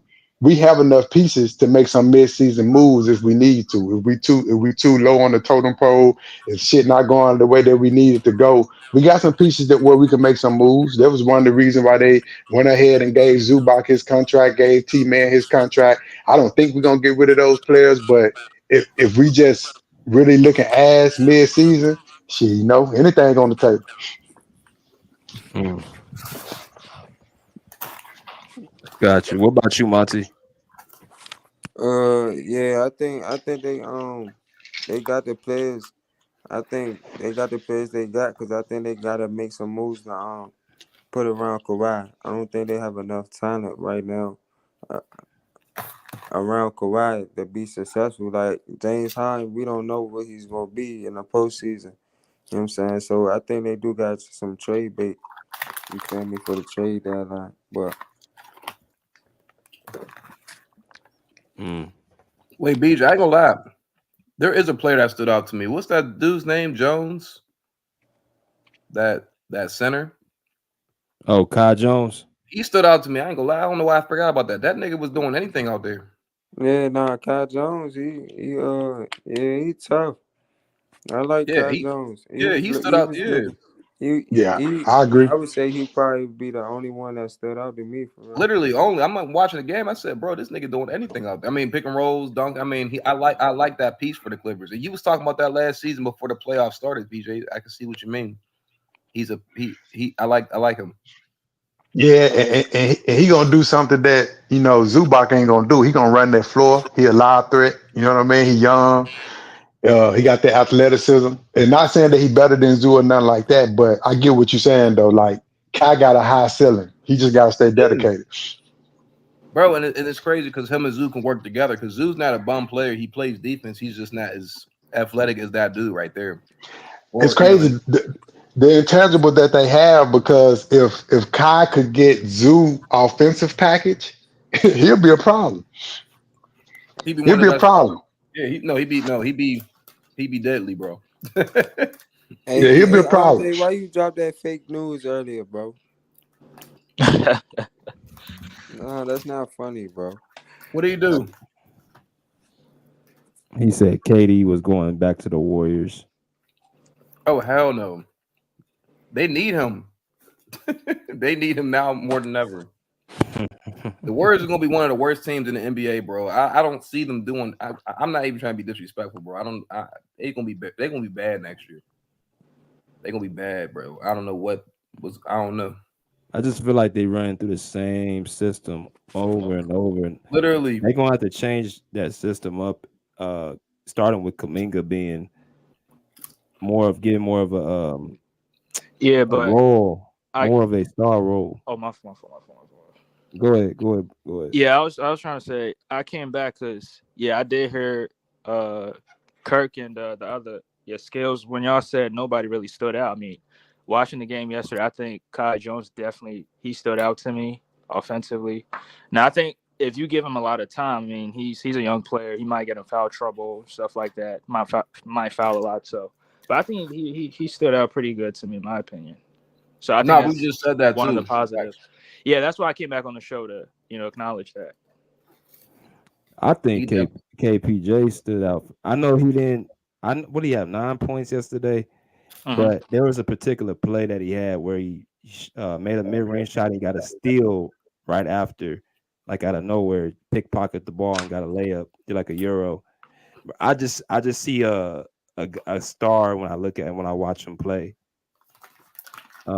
Yeah. I I mean, like BJ, the thing KPJ. is, we seen him before. I mean, I don't know if y'all really focused on the Houston Rockets when he was playing, but I mean, I saw the potential there. But I think it was outside stuff that kept getting in his way. So, and he was playing on a terrible team. But I mean, we know the potential. I mean, yeah. Nah, KBJ, he's a bucket. He gonna be tough for y'all. I think he fuck around be the third best player for y'all, in my opinion. Hey, bro, I ain't gonna lie to you, bro. Let's be honest, y'all. He should be better than. I mean, no, I'm gonna be honest, bro. He should be better than James Harden coming to this year. That's just me personally, bro. Nah, James Harden's gonna be better than him going into the year, but Kevin Porter is definitely gonna be like the third best player. He's You gonna don't think that? You don't think that Kevin? I think that Kevin. Okay, let me say this then. I think Kevin Porter, like throughout the year, he should be getting the ball more than James Harden. That's how I feel about this. That's how I feel about Kevin Porter. Nah, Bro. we already know that Tyronn Lue, he loves James Harden, so he's gonna put the ball in James. But y'all see what I mean, though, right? Look at this play right here. Look at this right here. Look at this play. He made the mid-range shot right away, and then look what happened. Made the shot. Give me that. And then he hit the Euros. Oh, that was a good Euro. That was shit. Bro, he like that. Nah, he like that. I told you when y'all got him. You know what I'm saying? He got that pop. He got that flavor. You know what I'm saying? He hustling on defense. He want to play. He want to win. You know what I'm saying? That's what I like about him. But like Andre said, it's the off the court. That's what you got to worry about with him. It's the off the court. Yeah, he can't be choking bitches and shit. That's kind of crazy to me. But whoa. I'm sorry. I mean, he can't be choking a woman. But they said that they came out and said that was all cap, that he never touched her. Yeah, he said that to get him caught up, which I can believe that. I could believe that too, but the thing happened. What happened in the Hornets again? Who? Kyle Jones? Miles Bridges, yeah. Miles Bridges. I mean, I could believe that, but I ain't gonna lie. I mean, I don't know. I can go either way, but he does have that personality where I can see him doing that though. So I'm not trying to judge him, but yo, go ahead, bro. That's nasty work, bro. Yo, no, he do got that personality, bro. I see this nigga as a young James Harden, though, low key. I'm not saying he's gonna be exactly like James Harden. That's why I said I think he should have the Brock more than James Harden, because this dude, like you just say, he's athletic, he can shoot. He does step backs like James Harden, and he can drive, and he plays better defense than James Harden. But James Harden's gonna have the rock more than him. Like, what the fuck? I mean, I'm just being honest. That's what I see from him. So that's why you got to put him in the second unit. I think he needs to have his own team. He needs to run his own squad. Low key. Low key. Kind of what Russ was with us. He was tough. Like when I say he was tough on the Rockets, he was balling, bro. He was balling. It was some nights he was inefficient, but he was balling. You feel me? Yeah, he was. But he was balling. And he was in the G League. He was in the G League for a minute too. When he wasn't on like a consistent team in the NBA, he was in the G League. Like he just wanted ball, you know. I know he was in the G League. You talking about after the incident? Yeah, in between the season, he was in the G League. He wasn't on the team. Like in the past couple years, he wasn't on the team. But the last recent team, he was on the Rockets. I did not know that. Okay. Yeah, man. Excited. The season finna start in 2 weeks on the 23rd, man. 2 weeks? 2 weeks, man. 2 weeks from now. Yes, y'all think Kawhi playing opening night? Hell no.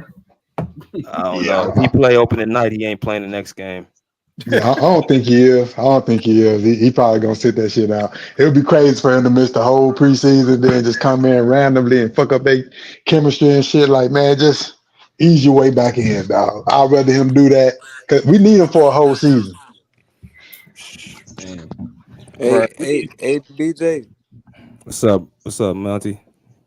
Let me ask you this: do you have more confidence in this team going into the season, or did you have more confidence in the team we had last year going into the season? I'm not gonna say we, because I'm not really banging with the Clippers right now after they really did to my dog. But I want to know your opinion.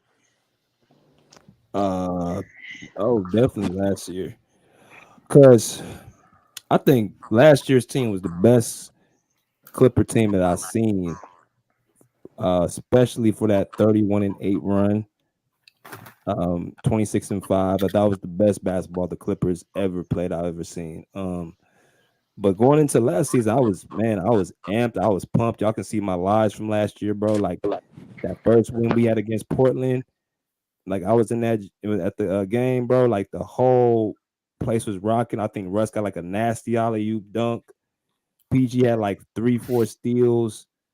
It was a lot of different things. Kawhi, he was ramping up, but it was good to see him on the court. And you had Batum, you had, everything was just clicking, shutting down Portland ass. Like, man, I was hyped last year. This year, I'm kind of just taking it game by game. Whole different squad, though. Whole different squad. Yeah, man. It is what it is, though, bro. I just want to see Terrence Mann step up this year. I know he can. I'm not saying he's going to be a superstar, but I could definitely see him getting more touches, like I told you. Because Terrence Mann can drive. He can definitely shoot. I think he just needs to step up just a little bit, but I don't see him as like a superstar or a star, though. But I think he could definitely give you 17 a game this year if he really wanted to. Let me ask y'all this then. Would y'all start Terrence Mann or Norman Powell? Terrence Mann for sure. It's not even a question. Terrence Mann. Yeah, T-Man, it's not even a question. I'm with them on that. He can drive, bro. I think he's getting better and better every year, bro. He's a better driver than Norman Powell to me. Norman Powell can slam it, but I think Terrence Mann is a better aggressive driver. He can't shoot like Norman Powell, but he can shoot a shot. He's a shot creator. He can shoot the mid range, shoot the three. Definitely Terrence Mann. Right. So would you start? Let me ask you this question: would you start? So you would put KPJ and Norm together then? See, that's the only problem that we run into right there. Because that's the only problem that we run into. Because if you put T-Man in the starting lineup, then that means Kevin Porter Jr. and Norm coming off the bench, and I don't know if I like that combination like that. Because that's too much defensive lapse. You know what I mean? Like I don't know if I like that. So just for that reason being, Norm may have to start. Right. That's a good point, bro. Right. And Terrence Mann will feed off of what's his name, KCP. They would work great together. I'm not gonna lie. Like Terrence Mann, like he wants to score. He wants to pretty much get his points off the catch and shoot or off the the kick and drive or whatever. They work good together. I ain't gonna lie. They will. Yeah, it's gonna be weird. Put James Harden on the bench. Yeah, man, we got a lot of guards, and then you got Chris Dunn. Well, what are you gonna put him at the 3? Man, I forgot about Chris Dunn. I just hope there's a lot of ball movement, BJ. That's it. I hope there's a lot of ball movement for the Clippers. He ain't got no choice but to be. And Coffee too. I forgot, bro. He needs to get some shine this year. Then I'm telling you, bro. Man, but Coffee, man, he disappointed me last year a little bit in the playoffs, though, man. Like I was high on Coffee all year, and then against Dallas, I felt like he won ghost. Yeah, a lot of stuff was going on. Like I think Coffee. I think a lot of stuff was happening. PG kind of to me looked like he was kind of checking out. I'm just gonna be honest. I think he was checking out. I think Kawhi not playing again. I think that kind of put a hold on the team. I think the Mavericks kind of zeroed in on PG and then James and then Zubac, kind of balled out, and then T-Man was trying to do everything he can, but a lot of shit was falling apart. PJ Tucker was playing power forward. Just a lot of bullshit was falling apart. So yeah, you got a point. You got a point on that because it does seem like he was just old buddy that was on here, the drunk dude. I don't know if he's still on here or whatever, but he made a point last year that was true though. Like when Kawhi got that contract, if you remember when Kawhi got that contract, I feel like PG was never the same after he got that contract. The negotiation was ongoing, and that shit had started weighing on the team. And although the public didn't know that was what was going on, it was clear to see that some had changed from the time when Kawhi had that little run to toward the end of the season. And like you said, there was a lot of shit going on leading into the playoffs. So that could have something to do with how Coffee was playing because I was big on Coffee, bro. Coffee was balling all season. He was damn near looking better than T-Man in some games. You know what I mean? Yeah. I was like, man, Coffee looking good. Then he just won ghost in the Dallas series. I'm like, man, something had to be up. Yeah, bro, but I ain't gonna lie. Like he just said, that series is weird, bro. A lot of players won ghost. It was the weird series because the Clippers will blow out the Dallas Mavericks. and then they would lose by the Dallas Mavericks, and I'm like, and it was just weird, bro, because I'm looking at the game, and you can see like the Clippers wanted to like match their energy. I seen Terrence Mann, was talking shit, was trying to bring the energy. Westbrook was trying to bring the energy. I'm like, they want to match their energy, but it seemed like they couldn't match their energy. Like, it's weird. Like, every game was like either it was all the way Clippers or all the way Dallas. And then, like you just said, some players didn't show up. So that was a weird ass series. I was actually pissed. I was just like, damn, what the fuck what the fuck are they doing? But I was but actually the weird pissed. part is, but the weird part is you kept calling me drunk, and I've been calling this the whole time. So maybe you need to drink, because I don't even drink. Shit, I'm drinking right now, but you did call it though. You know what I mean? You did call it. I called it. I called it, and I don't even drink. I'm not even beefing with you because we all build in, so it's not about that with me. We all expressing our different opinions. You know what I'm saying? I ain't at war with nobody. I do not drink liquor. I cannot drink liquor. I have a speech impediment that makes me sound different. So every day in school, when I was younger, I used to knock people out. I don't want to do that. We just want to talk. You know what I'm saying? 'Cause people always tried to bully me. I've been bullied all my life because how I talk, right? Gotcha. I do not drink. I cannot afford to drink. I have a different speech pattern. Is maybe because how I grew up, whatever it is. But everything, like you just said, I spoke the facts. I never lied about nothing. I'm gonna give you your props. You did. I was listening to the channel last year, and you said it. You was like, when the contracts was going on, the shit wasn't gonna be the same. PG was affected by that, and you right. You know what I'm saying? I give you props. You know, we grown, bro. Ain't nothing wrong with saying that. You was right. Yeah, I remember Jan was the first person to say that. He said he was the first person to say that. Even before He was. And even then, I was like, nah, that can't be it. That can't be it. But nah, man, PG was never the same after after Kawhi got his money and they was bullshitting on giving him his money, but he was never the same. They threw off the whole chemistry. So you feel like they should have gave him his bread because there was a point in the beginning of the year, PG like the best player in the league.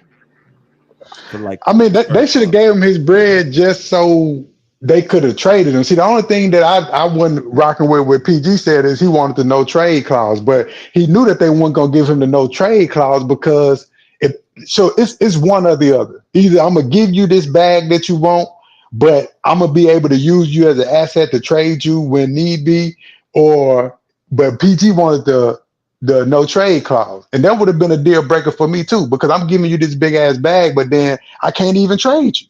Because that's pretty much what we're saying, right? Like, we let PG go for nothing. But if we couldn't trade him, and then we find out at the end of the season that, you know, him and the Kawhi situation just don't work, well, we trade Kawhi and keep PG?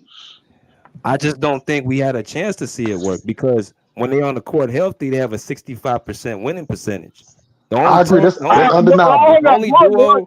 I got to come at you, BJ. I got to come at you real quick. Because you always been, I'm going to get it out the way because you the boss. So I'm just adding my own 2 cents.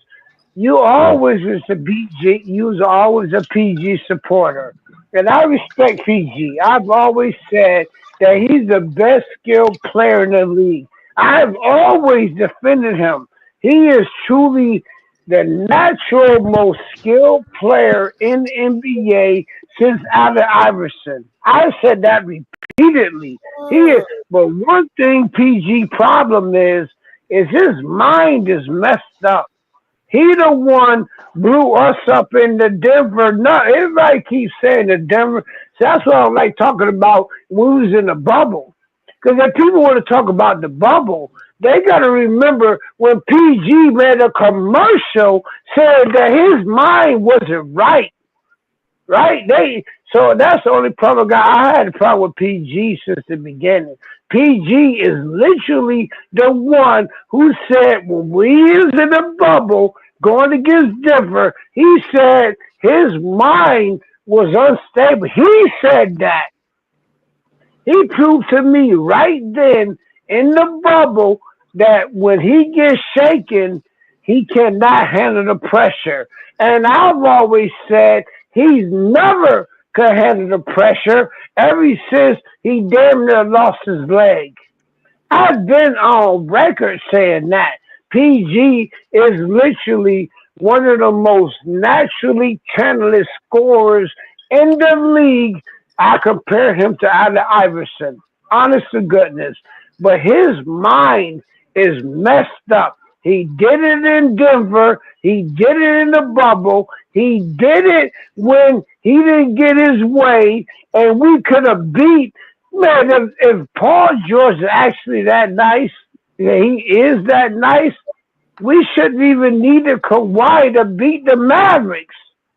Nah, That's Well, why I I just need hold to. on. I disagree a little bit with that because Okay, because you're a listen, PG fan. Go for no, it. it's Go for it. well, it's not even I'm a fan. I mean, let me put some in No, perspective to but I y'all. respect. I'm a Okay, Kawhi fan.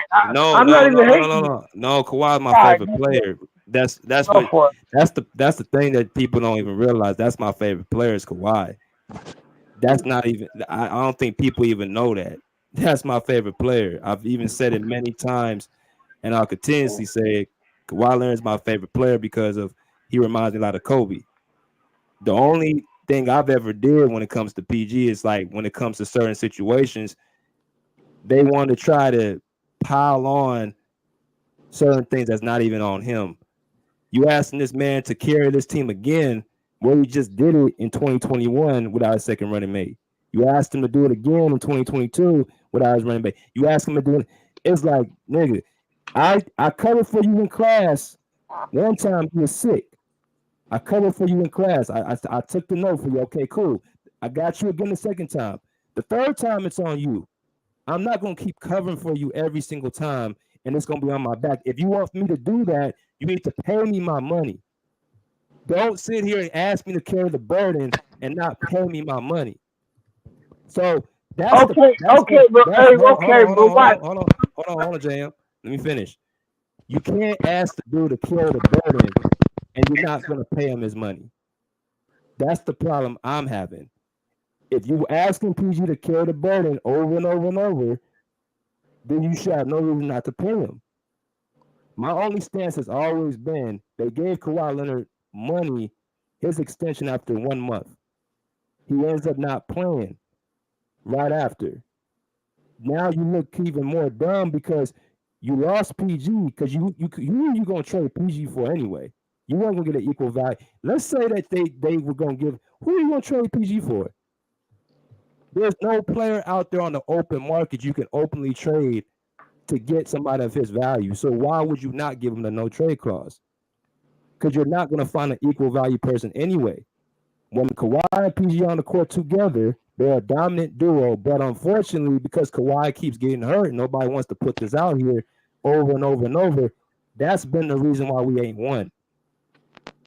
And if he's healthy, we have a championship. And nobody's talking about none of this stuff. The bubble, Okay, there's a lot of people that was struggling in the bubble. It wasn't just Paul George. Jeremy, you said it many times. Nobody on the Clippers wanted to be there. I know personally, Kawhi didn't even want to be there. So that don't mean because he said it makes him something wrong with him. It was a time, bro. That I don't think people remember that time in 2020 when people were wearing masks and people had problems and they couldn't go outside, bro. It was affecting the whole world. That was a trying time for everybody. Just that's a caveat in a bubble situation. I don't even use that against him. If you want to say he had a bad series, that's fine. But putting that as a reason to say somebody has a mental lapse because they're in a confined space that we ain't never been in before, I don't see how that makes somebody mentally weak. And I'm gonna put my last point. And Skill said something too. Skill, you said you tore your ACL, right? Yeah. Okay. And JM said it too. He keeps saying it. He tore his leg up. The way PG tore his leg, he shouldn't even be playing basketball today. I tore my ACL 2 separate times. Anytime you have an injury like that, and you can't be saying somebody's mentally weak. and coming back from type of injuries. I agree with you, but it's a difference between tearing a ligament and a bone. Wait, hold on. Wait.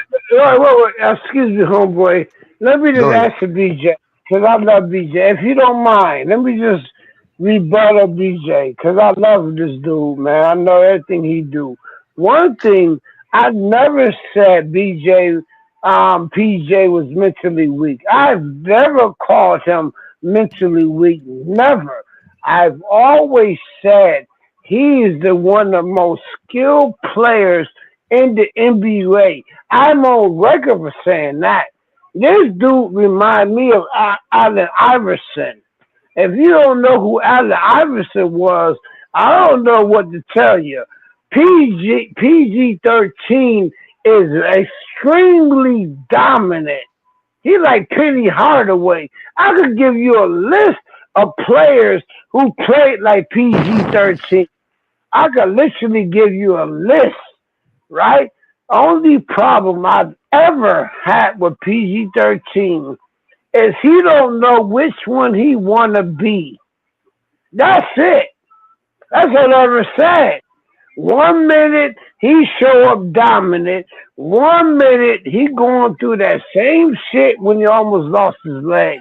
That's what I've always said about him. I've never disliked the PG-13, never. And PG-13 has proved what he is because he on all these pod shows talking everything about the Clippers. I proved that. He got his bag. This dude got $221 million. And you trying to tell me he gonna spend all this time talking about the Clippers? He is mentally weak. That's what he has always been. And it could be because he almost lost his leg. Hold on, JM. You just said you never called him mentally weak. You just called him mentally weak right now. Yeah, but he is. I never called him that, but that's what he is. Hold on, but you just said okay, then you've always believed it. Then that's why I just said it before you said it. I never called him that. But that's what you were thinking, JM. That's what's always been in your mind. That's why I told you I said it for you.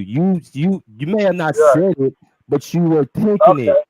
That's so when you say I don't mean nothing because you already know what's in your heart. You already said what's in your heart. You've been thinking this man's mentally weak, and the man can't be mentally weak if he tore his goddamn leg in half and he shouldn't be playing basketball. You can't. I don't judge nobody. Everybody go through what they go through. I've never called him mentally weak, never, like you said. But actually, that's exactly what he is. I'm not God. But that's exactly, and he proved it. He proved it again. He got $221 million. He got every money he wanted. And you know what he spent his time on doing? He spent his time talking about the Clippers. Why would you do that? I just think again we're gonna have to agree to disagree. I just say we can. That's what I'm talking to you. We're gonna have to we have to agree to because I've been in basketball. I played at the highest level you can imagine overseas. I'm very, very sensitive when it comes to injuries, and I think skills can test to this too. When you get an injury, any type of serious injury, that's a mental thing. You have to come back as much as physical. So he ain't did nothing more than Kawhi did. What are you talking about? Kawhi went through a fucking. Hold on, JM, time out. Go ahead. No more. I'm not talking about Kawhi. I'm not talking about Kawhi. I'm not talking about Kawhi. I'm talking about PG. I'm saying you can't call the one person mentally weak from coming back from injuries and not doing on the other side. So now Kawhi got 2 rings. Kawhi got 2 rings. Right. What PG got? What PG got? Kawhi's better. I understand that, but you can't deny that he has been through injuries as well. You can't deny one side. They both do. So No, don't compare. Just accept the fact that both of them had injuries. No, I can't compare. You know why I can compare? I compare both of them. You know why? Because Paul George damn near lost his leg. I respect that. He damn near lost his leg. I seen that shit. That shit was crazy. I seen it. But Kawhi been through the same shit. But you know what the end of the story is? Kawhi got 2 rings. What do Paul George got? That has nothing to do with the conversation, JM. Yes, it does.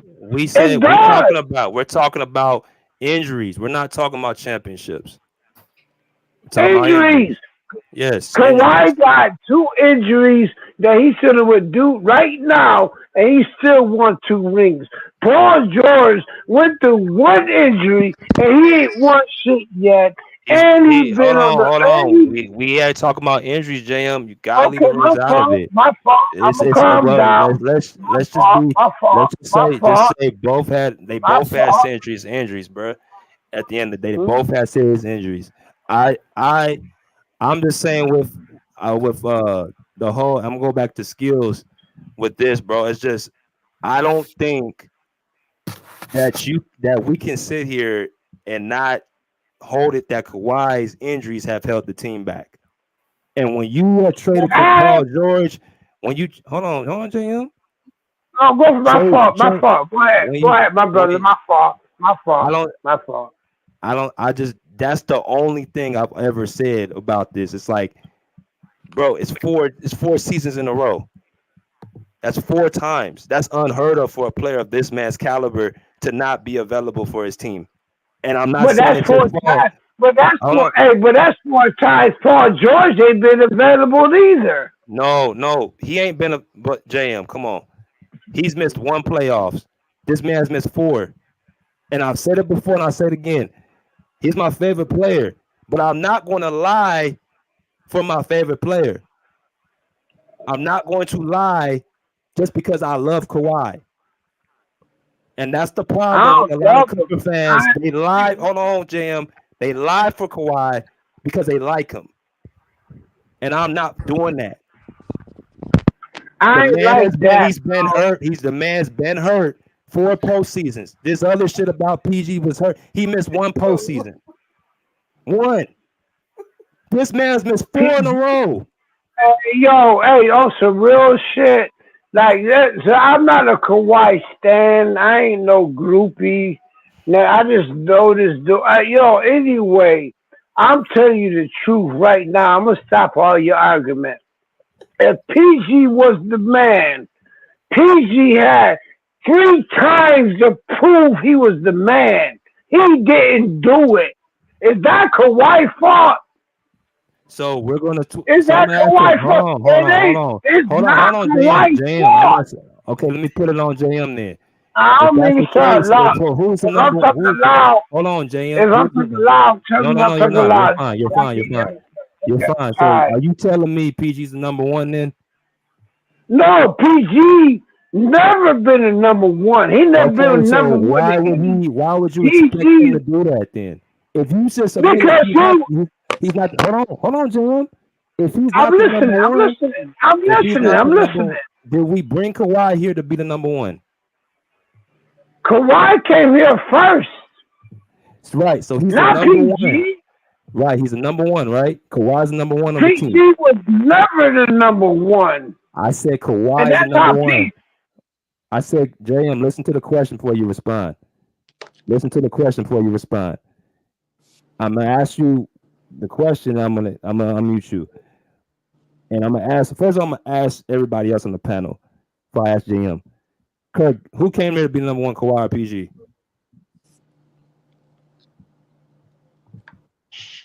Shit, I can answer real quick. I'm finna hop off, but I just Kawhi came there to be the number 1. Obviously, I think just to go along with what we're talking about, I do think that the ball has been dropped on Kawhi's side more so than PG's side. PG has been more available to Kawhi. Than Kawhi. So much so that I actually think that we had a better chance of winning the Dallas series if Kawhi but it just never suited up. Those 2 games that Kawhi played, I feel like we would have split those games, and it would have been more of a competitive series. But when Kawhi came back, they were deferring to Kawhi when he really only intended to be a decoy, and they were, giving the ball to him over and over again, and he wasn't right, and that's why everything just got fucked up because they was deferring. So I do think that the reason that we haven't got to the promised land has been mostly Kawhi's fault because he's been injured, not because of his play, not because of things, things that he can control. It's all been things that he can't control, but it has been primarily him. To go back to the bubble real quick, I do think that Kawhi was that was our year to win a championship. If any year that we had, that was our year. And I think Kawhi did what he was supposed to do, but PG didn't show up. I can't go as far as calling him mentally weak because like BJ was saying, I do know that it takes a certain mental capacity to come back from an injury. Even after you heal, it's a mental barrier that you got to go through before you even trust your leg or your knee or whatever you injured. So I can't say that he's mentally weak. I just think he has mental lapses. And I think when he's mentally out of a game, he's out of the game. And that's just basketball though. Like I wouldn't go as far to say that the man is mentally weak in life because of what he does on the basketball court. Those are 2 different things. But I do think, it's been primarily Kawhi's fault simply because he hasn't been available. I mean, that's a fair answer. And if you want to say mental lapses, I agree with that. I would not. There's times PG does look disengaged out of the games, and it's just basically his attention to detail, which Kawhi has a higher lips over. So I definitely agree with you on that, Skills. Kirk, who came on the team to be the number 1 between Kawhi and PG? Definitely Kawhi. And that's a no-brainer. We all know Kawhi's number 1. Kawhi, if you want to do like this, Kawhi's MJ and PG Scottie Pippen. It's not. I mean, that's what it really was.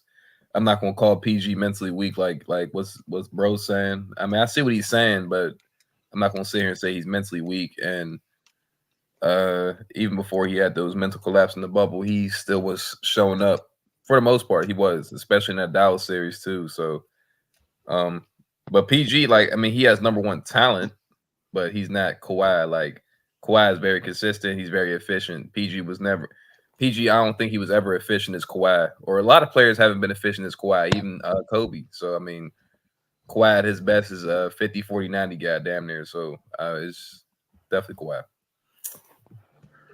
What about you, Andre? Yeah, Kawhi did come to the team to be the number 1, even though they traded for PG first, because without that trade, Kawhi doesn't even sign with the Clippers as a free agent. So, but Kawhi was the man. He was the like Kirk just said, he was the Michael Jordan, and PG was the the second option. But I mean, I don't think PG is mentally weak. I mean, everybody got their own opinion. Now, in the bubble against Dallas, he was trash, but in the second round, I mean, I think I can make a legitimate argument that, I mean, Kawhi was the best player, but PG had a much more efficient series scoring the basketball than Kawhi Leonard did. But yeah, Kawhi Leonard being hurt 4 years in a row, I didn't even realize that until you said it, BJ. That's crazy. Yeah. and PG's been hurt. I mean, like, where? 2022, 2020. Damn. Oh my That's God. crazy. I just realized that. I was like, that's damn. insane.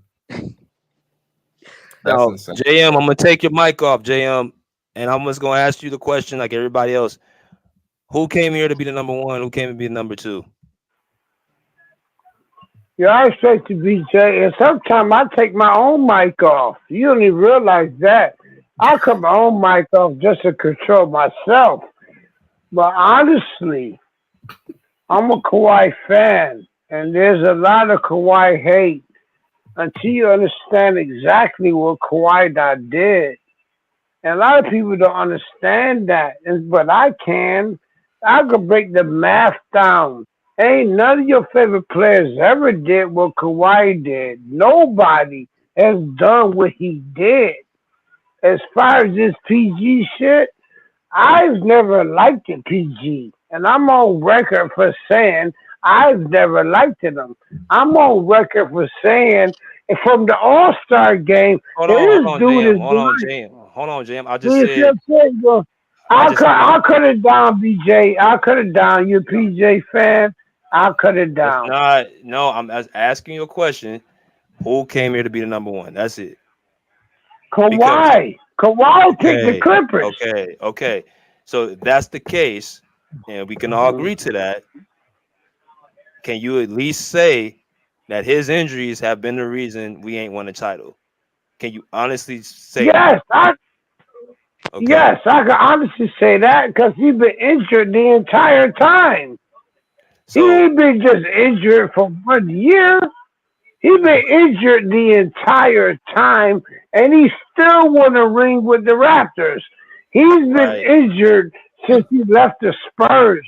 That's not even a mystery. Right. He's been literally hurt the entire time. So and he still won a ring.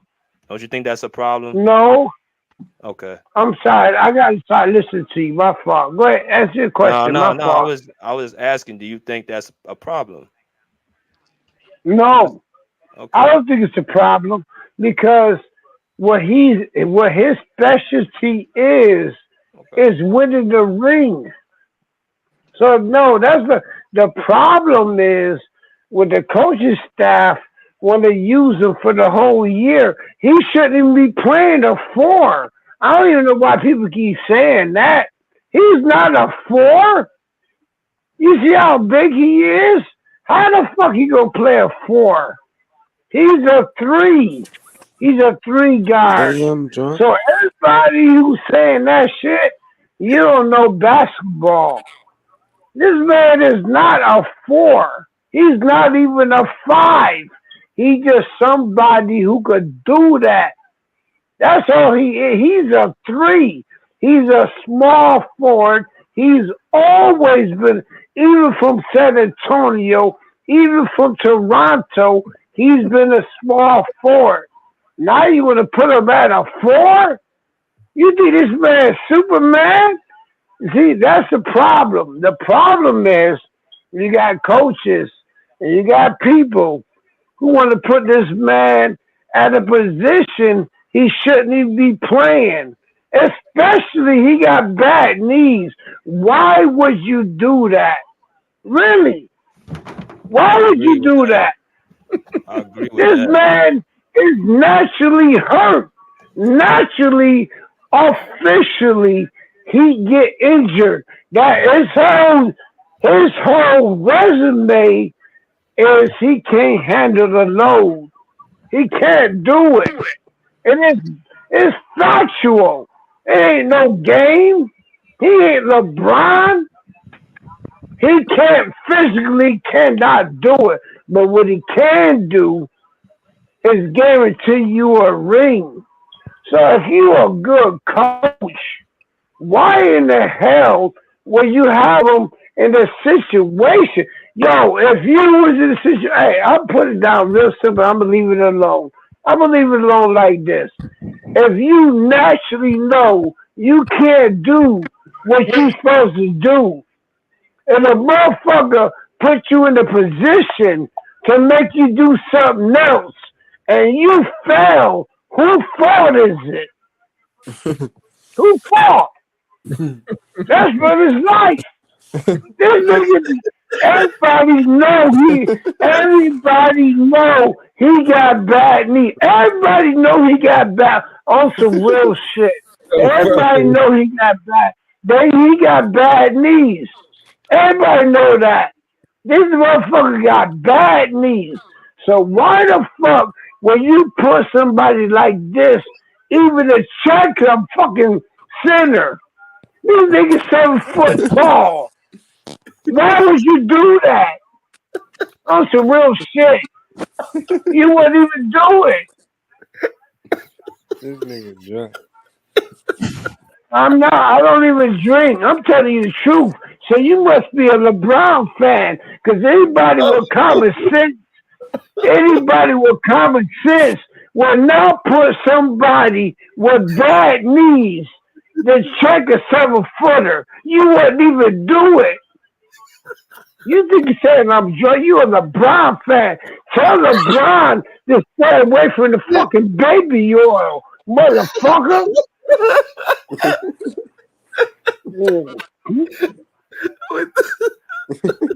Tell the bride stay away from the baby oil. How about that? Hey, yo, you guys chill out, bro. Chill out, bro.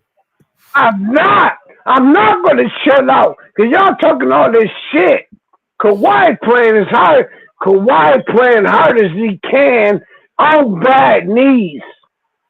All these LeBron fans, nigga, go to a Diddy party, motherfucker. Uh-oh. Straight up. Go to a Diddy party. Straight up. Kawhi playing hard as he can. Nigga, all these LeBron fans, nigga, go love Diddy, motherfucker. Fucking pedophile. All right, Jam. We gotta put you. Hold on. Now we gotta look at this YouTube. Now we gotta be careful. But I'm gonna we gonna finish off the show here, man. Been on for like 3.5 hours. I just wanted to come in and give y'all some, insight about Kawhi, man. What you got, Monty? Man, I just think Kawhi, he's gonna play. He's gonna be there for the most of the season. He's gonna try to be there for the most of the season. I think they just need to manage his games, like you said earlier. I think he need to play about 50 to 55 games in order for them to be successful and get him ready for the playoffs. They need to build the right teams, use the assets they got to put the right assets around Kawhi, and hopefully the Clippers make some noise, man. Facts. What about you, Kurt? I kind of agree with Lamont. I feel as though Kawhi has a belief in himself and the team. Honestly, bro, I think that he has a belief in himself. Exactly. I feel as though he like me seeing Kawhi suit up, even take pictures with the Clippers and everything. It means that he wants to still play, and that means that he thinks that he can still play at an elite level, which that's good. I'm not doubting Kawhi, like he just said. If they can just play team basketball until All-Star break and then see where Kawhi's at. I'm not saying he's not going to play until All-Star break, but if they can just see where the team is at all together till All-Star break, manage his injuries, and get Kawhi in the right spots, I think the Clippers are going to be okay because they're already better than the Warriors, they're better than San Antonio. To me, they're better than the Houston Rockets, but Houston Rockets are kind of like similar teams, but they don't have Kawhi. So they're better than I'm trying to think. They're better than like a couple teams in the Western Conference already coming into the year. So they're not just like a terrible team. So I just feel as though Kawhi, he feels though he can still play basketball, and that's all that matters to me. So they just need to be they need to shoot for the 6th seed. The 6th seed. If they get in the play, that's okay. But 6th seed, maybe 5th seed. 5th and 6th seed should be their ceiling. I'm not gonna lie. The 4th seed, the 1 through 4 is kind of locked up. Definitely 1 through 3. So I think they're gonna be okay, bro. I think they're gonna be all right. That's my opinion. All right. Well, it's great having y'all on, man. We're gonna have to shut it down here. But yeah, man, it's always good having y'all boys on, man. That's a bet, bro. Yeah, your boy was going crazy, bro. Yeah. JM.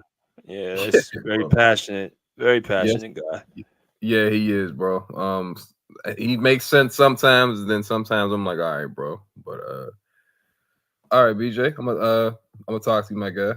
Good chat, all right, bro. Good chat. All right, man. So great having all the guys on today, man. About 3.5 hours on, man. Y'all continuously support us, man. Subscribe. Hit the like button to the Pull Up Basketball Podcast. Also, if you guys have not already, make sure y'all donate to the Pull Up Basketball Podcast at your own discretion through our super stickers and super comments. Shout out to my boy Andre for the $19.99 donation, $20. He said for the grind. Salute BJ, Rick, Mrs. Tay Hope, and the rest of the Pull Up family. PSA, definitely appreciate you, Andre, for that $20 donation, man. If you guys want to sub and send your love to it with a super chat, very simple. Right there in that chat box in the bottom right-hand corner. You put that dollar sign symbol. You can go ahead and donate that way. You know what I'm saying? Or you can go through our Cash App or our Venmo as well. Cash App is $SlickRick1991 Son.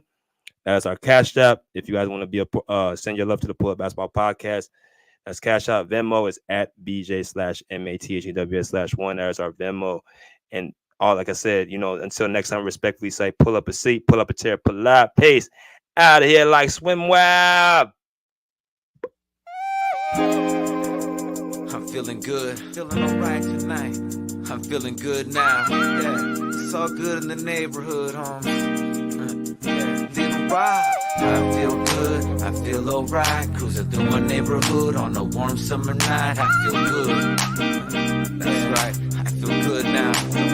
Summer night. Summer days just sitting around, but when the sun goes down, I'll be ready to party. Ain't nothing like them summer nights. Keep the top on, drop. All the girls looking hot, hit the photo and we just don't stop. Party until the morning light. Ain't nothing like them summer nights. I just kicked it at home. I polished up the chrome, called the Ruka on the phone, let her know I'm home alone. It's 7:30 and the sun's going down. It's a summer night and the fun's going down. I pick her up and she looks all dolled up, sitting passenger in my rag and Paula.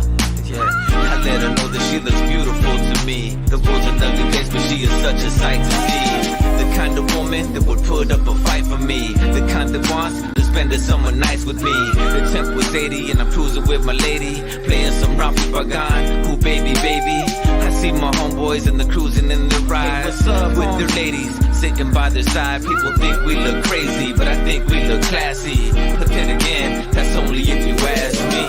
Summer days just sitting around, but when the sun goes down, I'll be ready to party.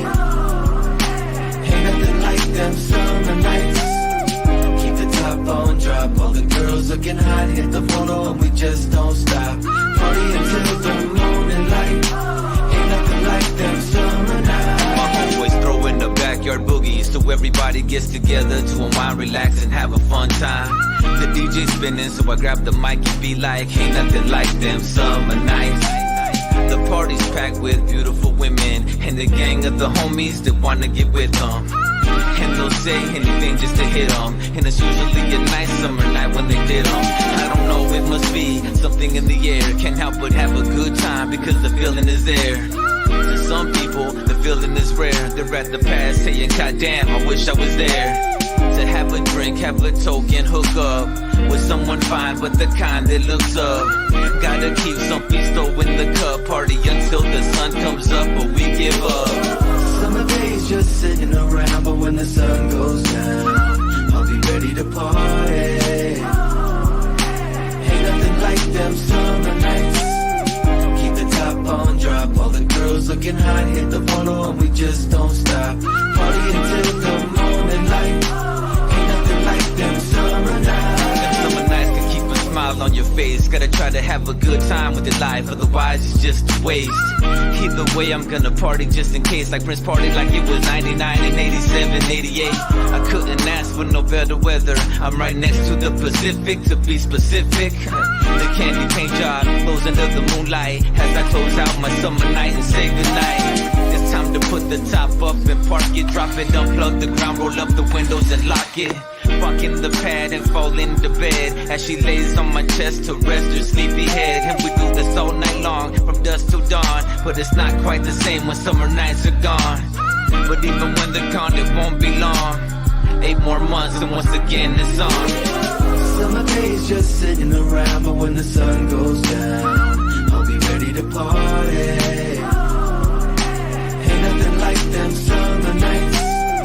Keep the top on, drop. All the girls looking hot, hit the photo and we just don't stop.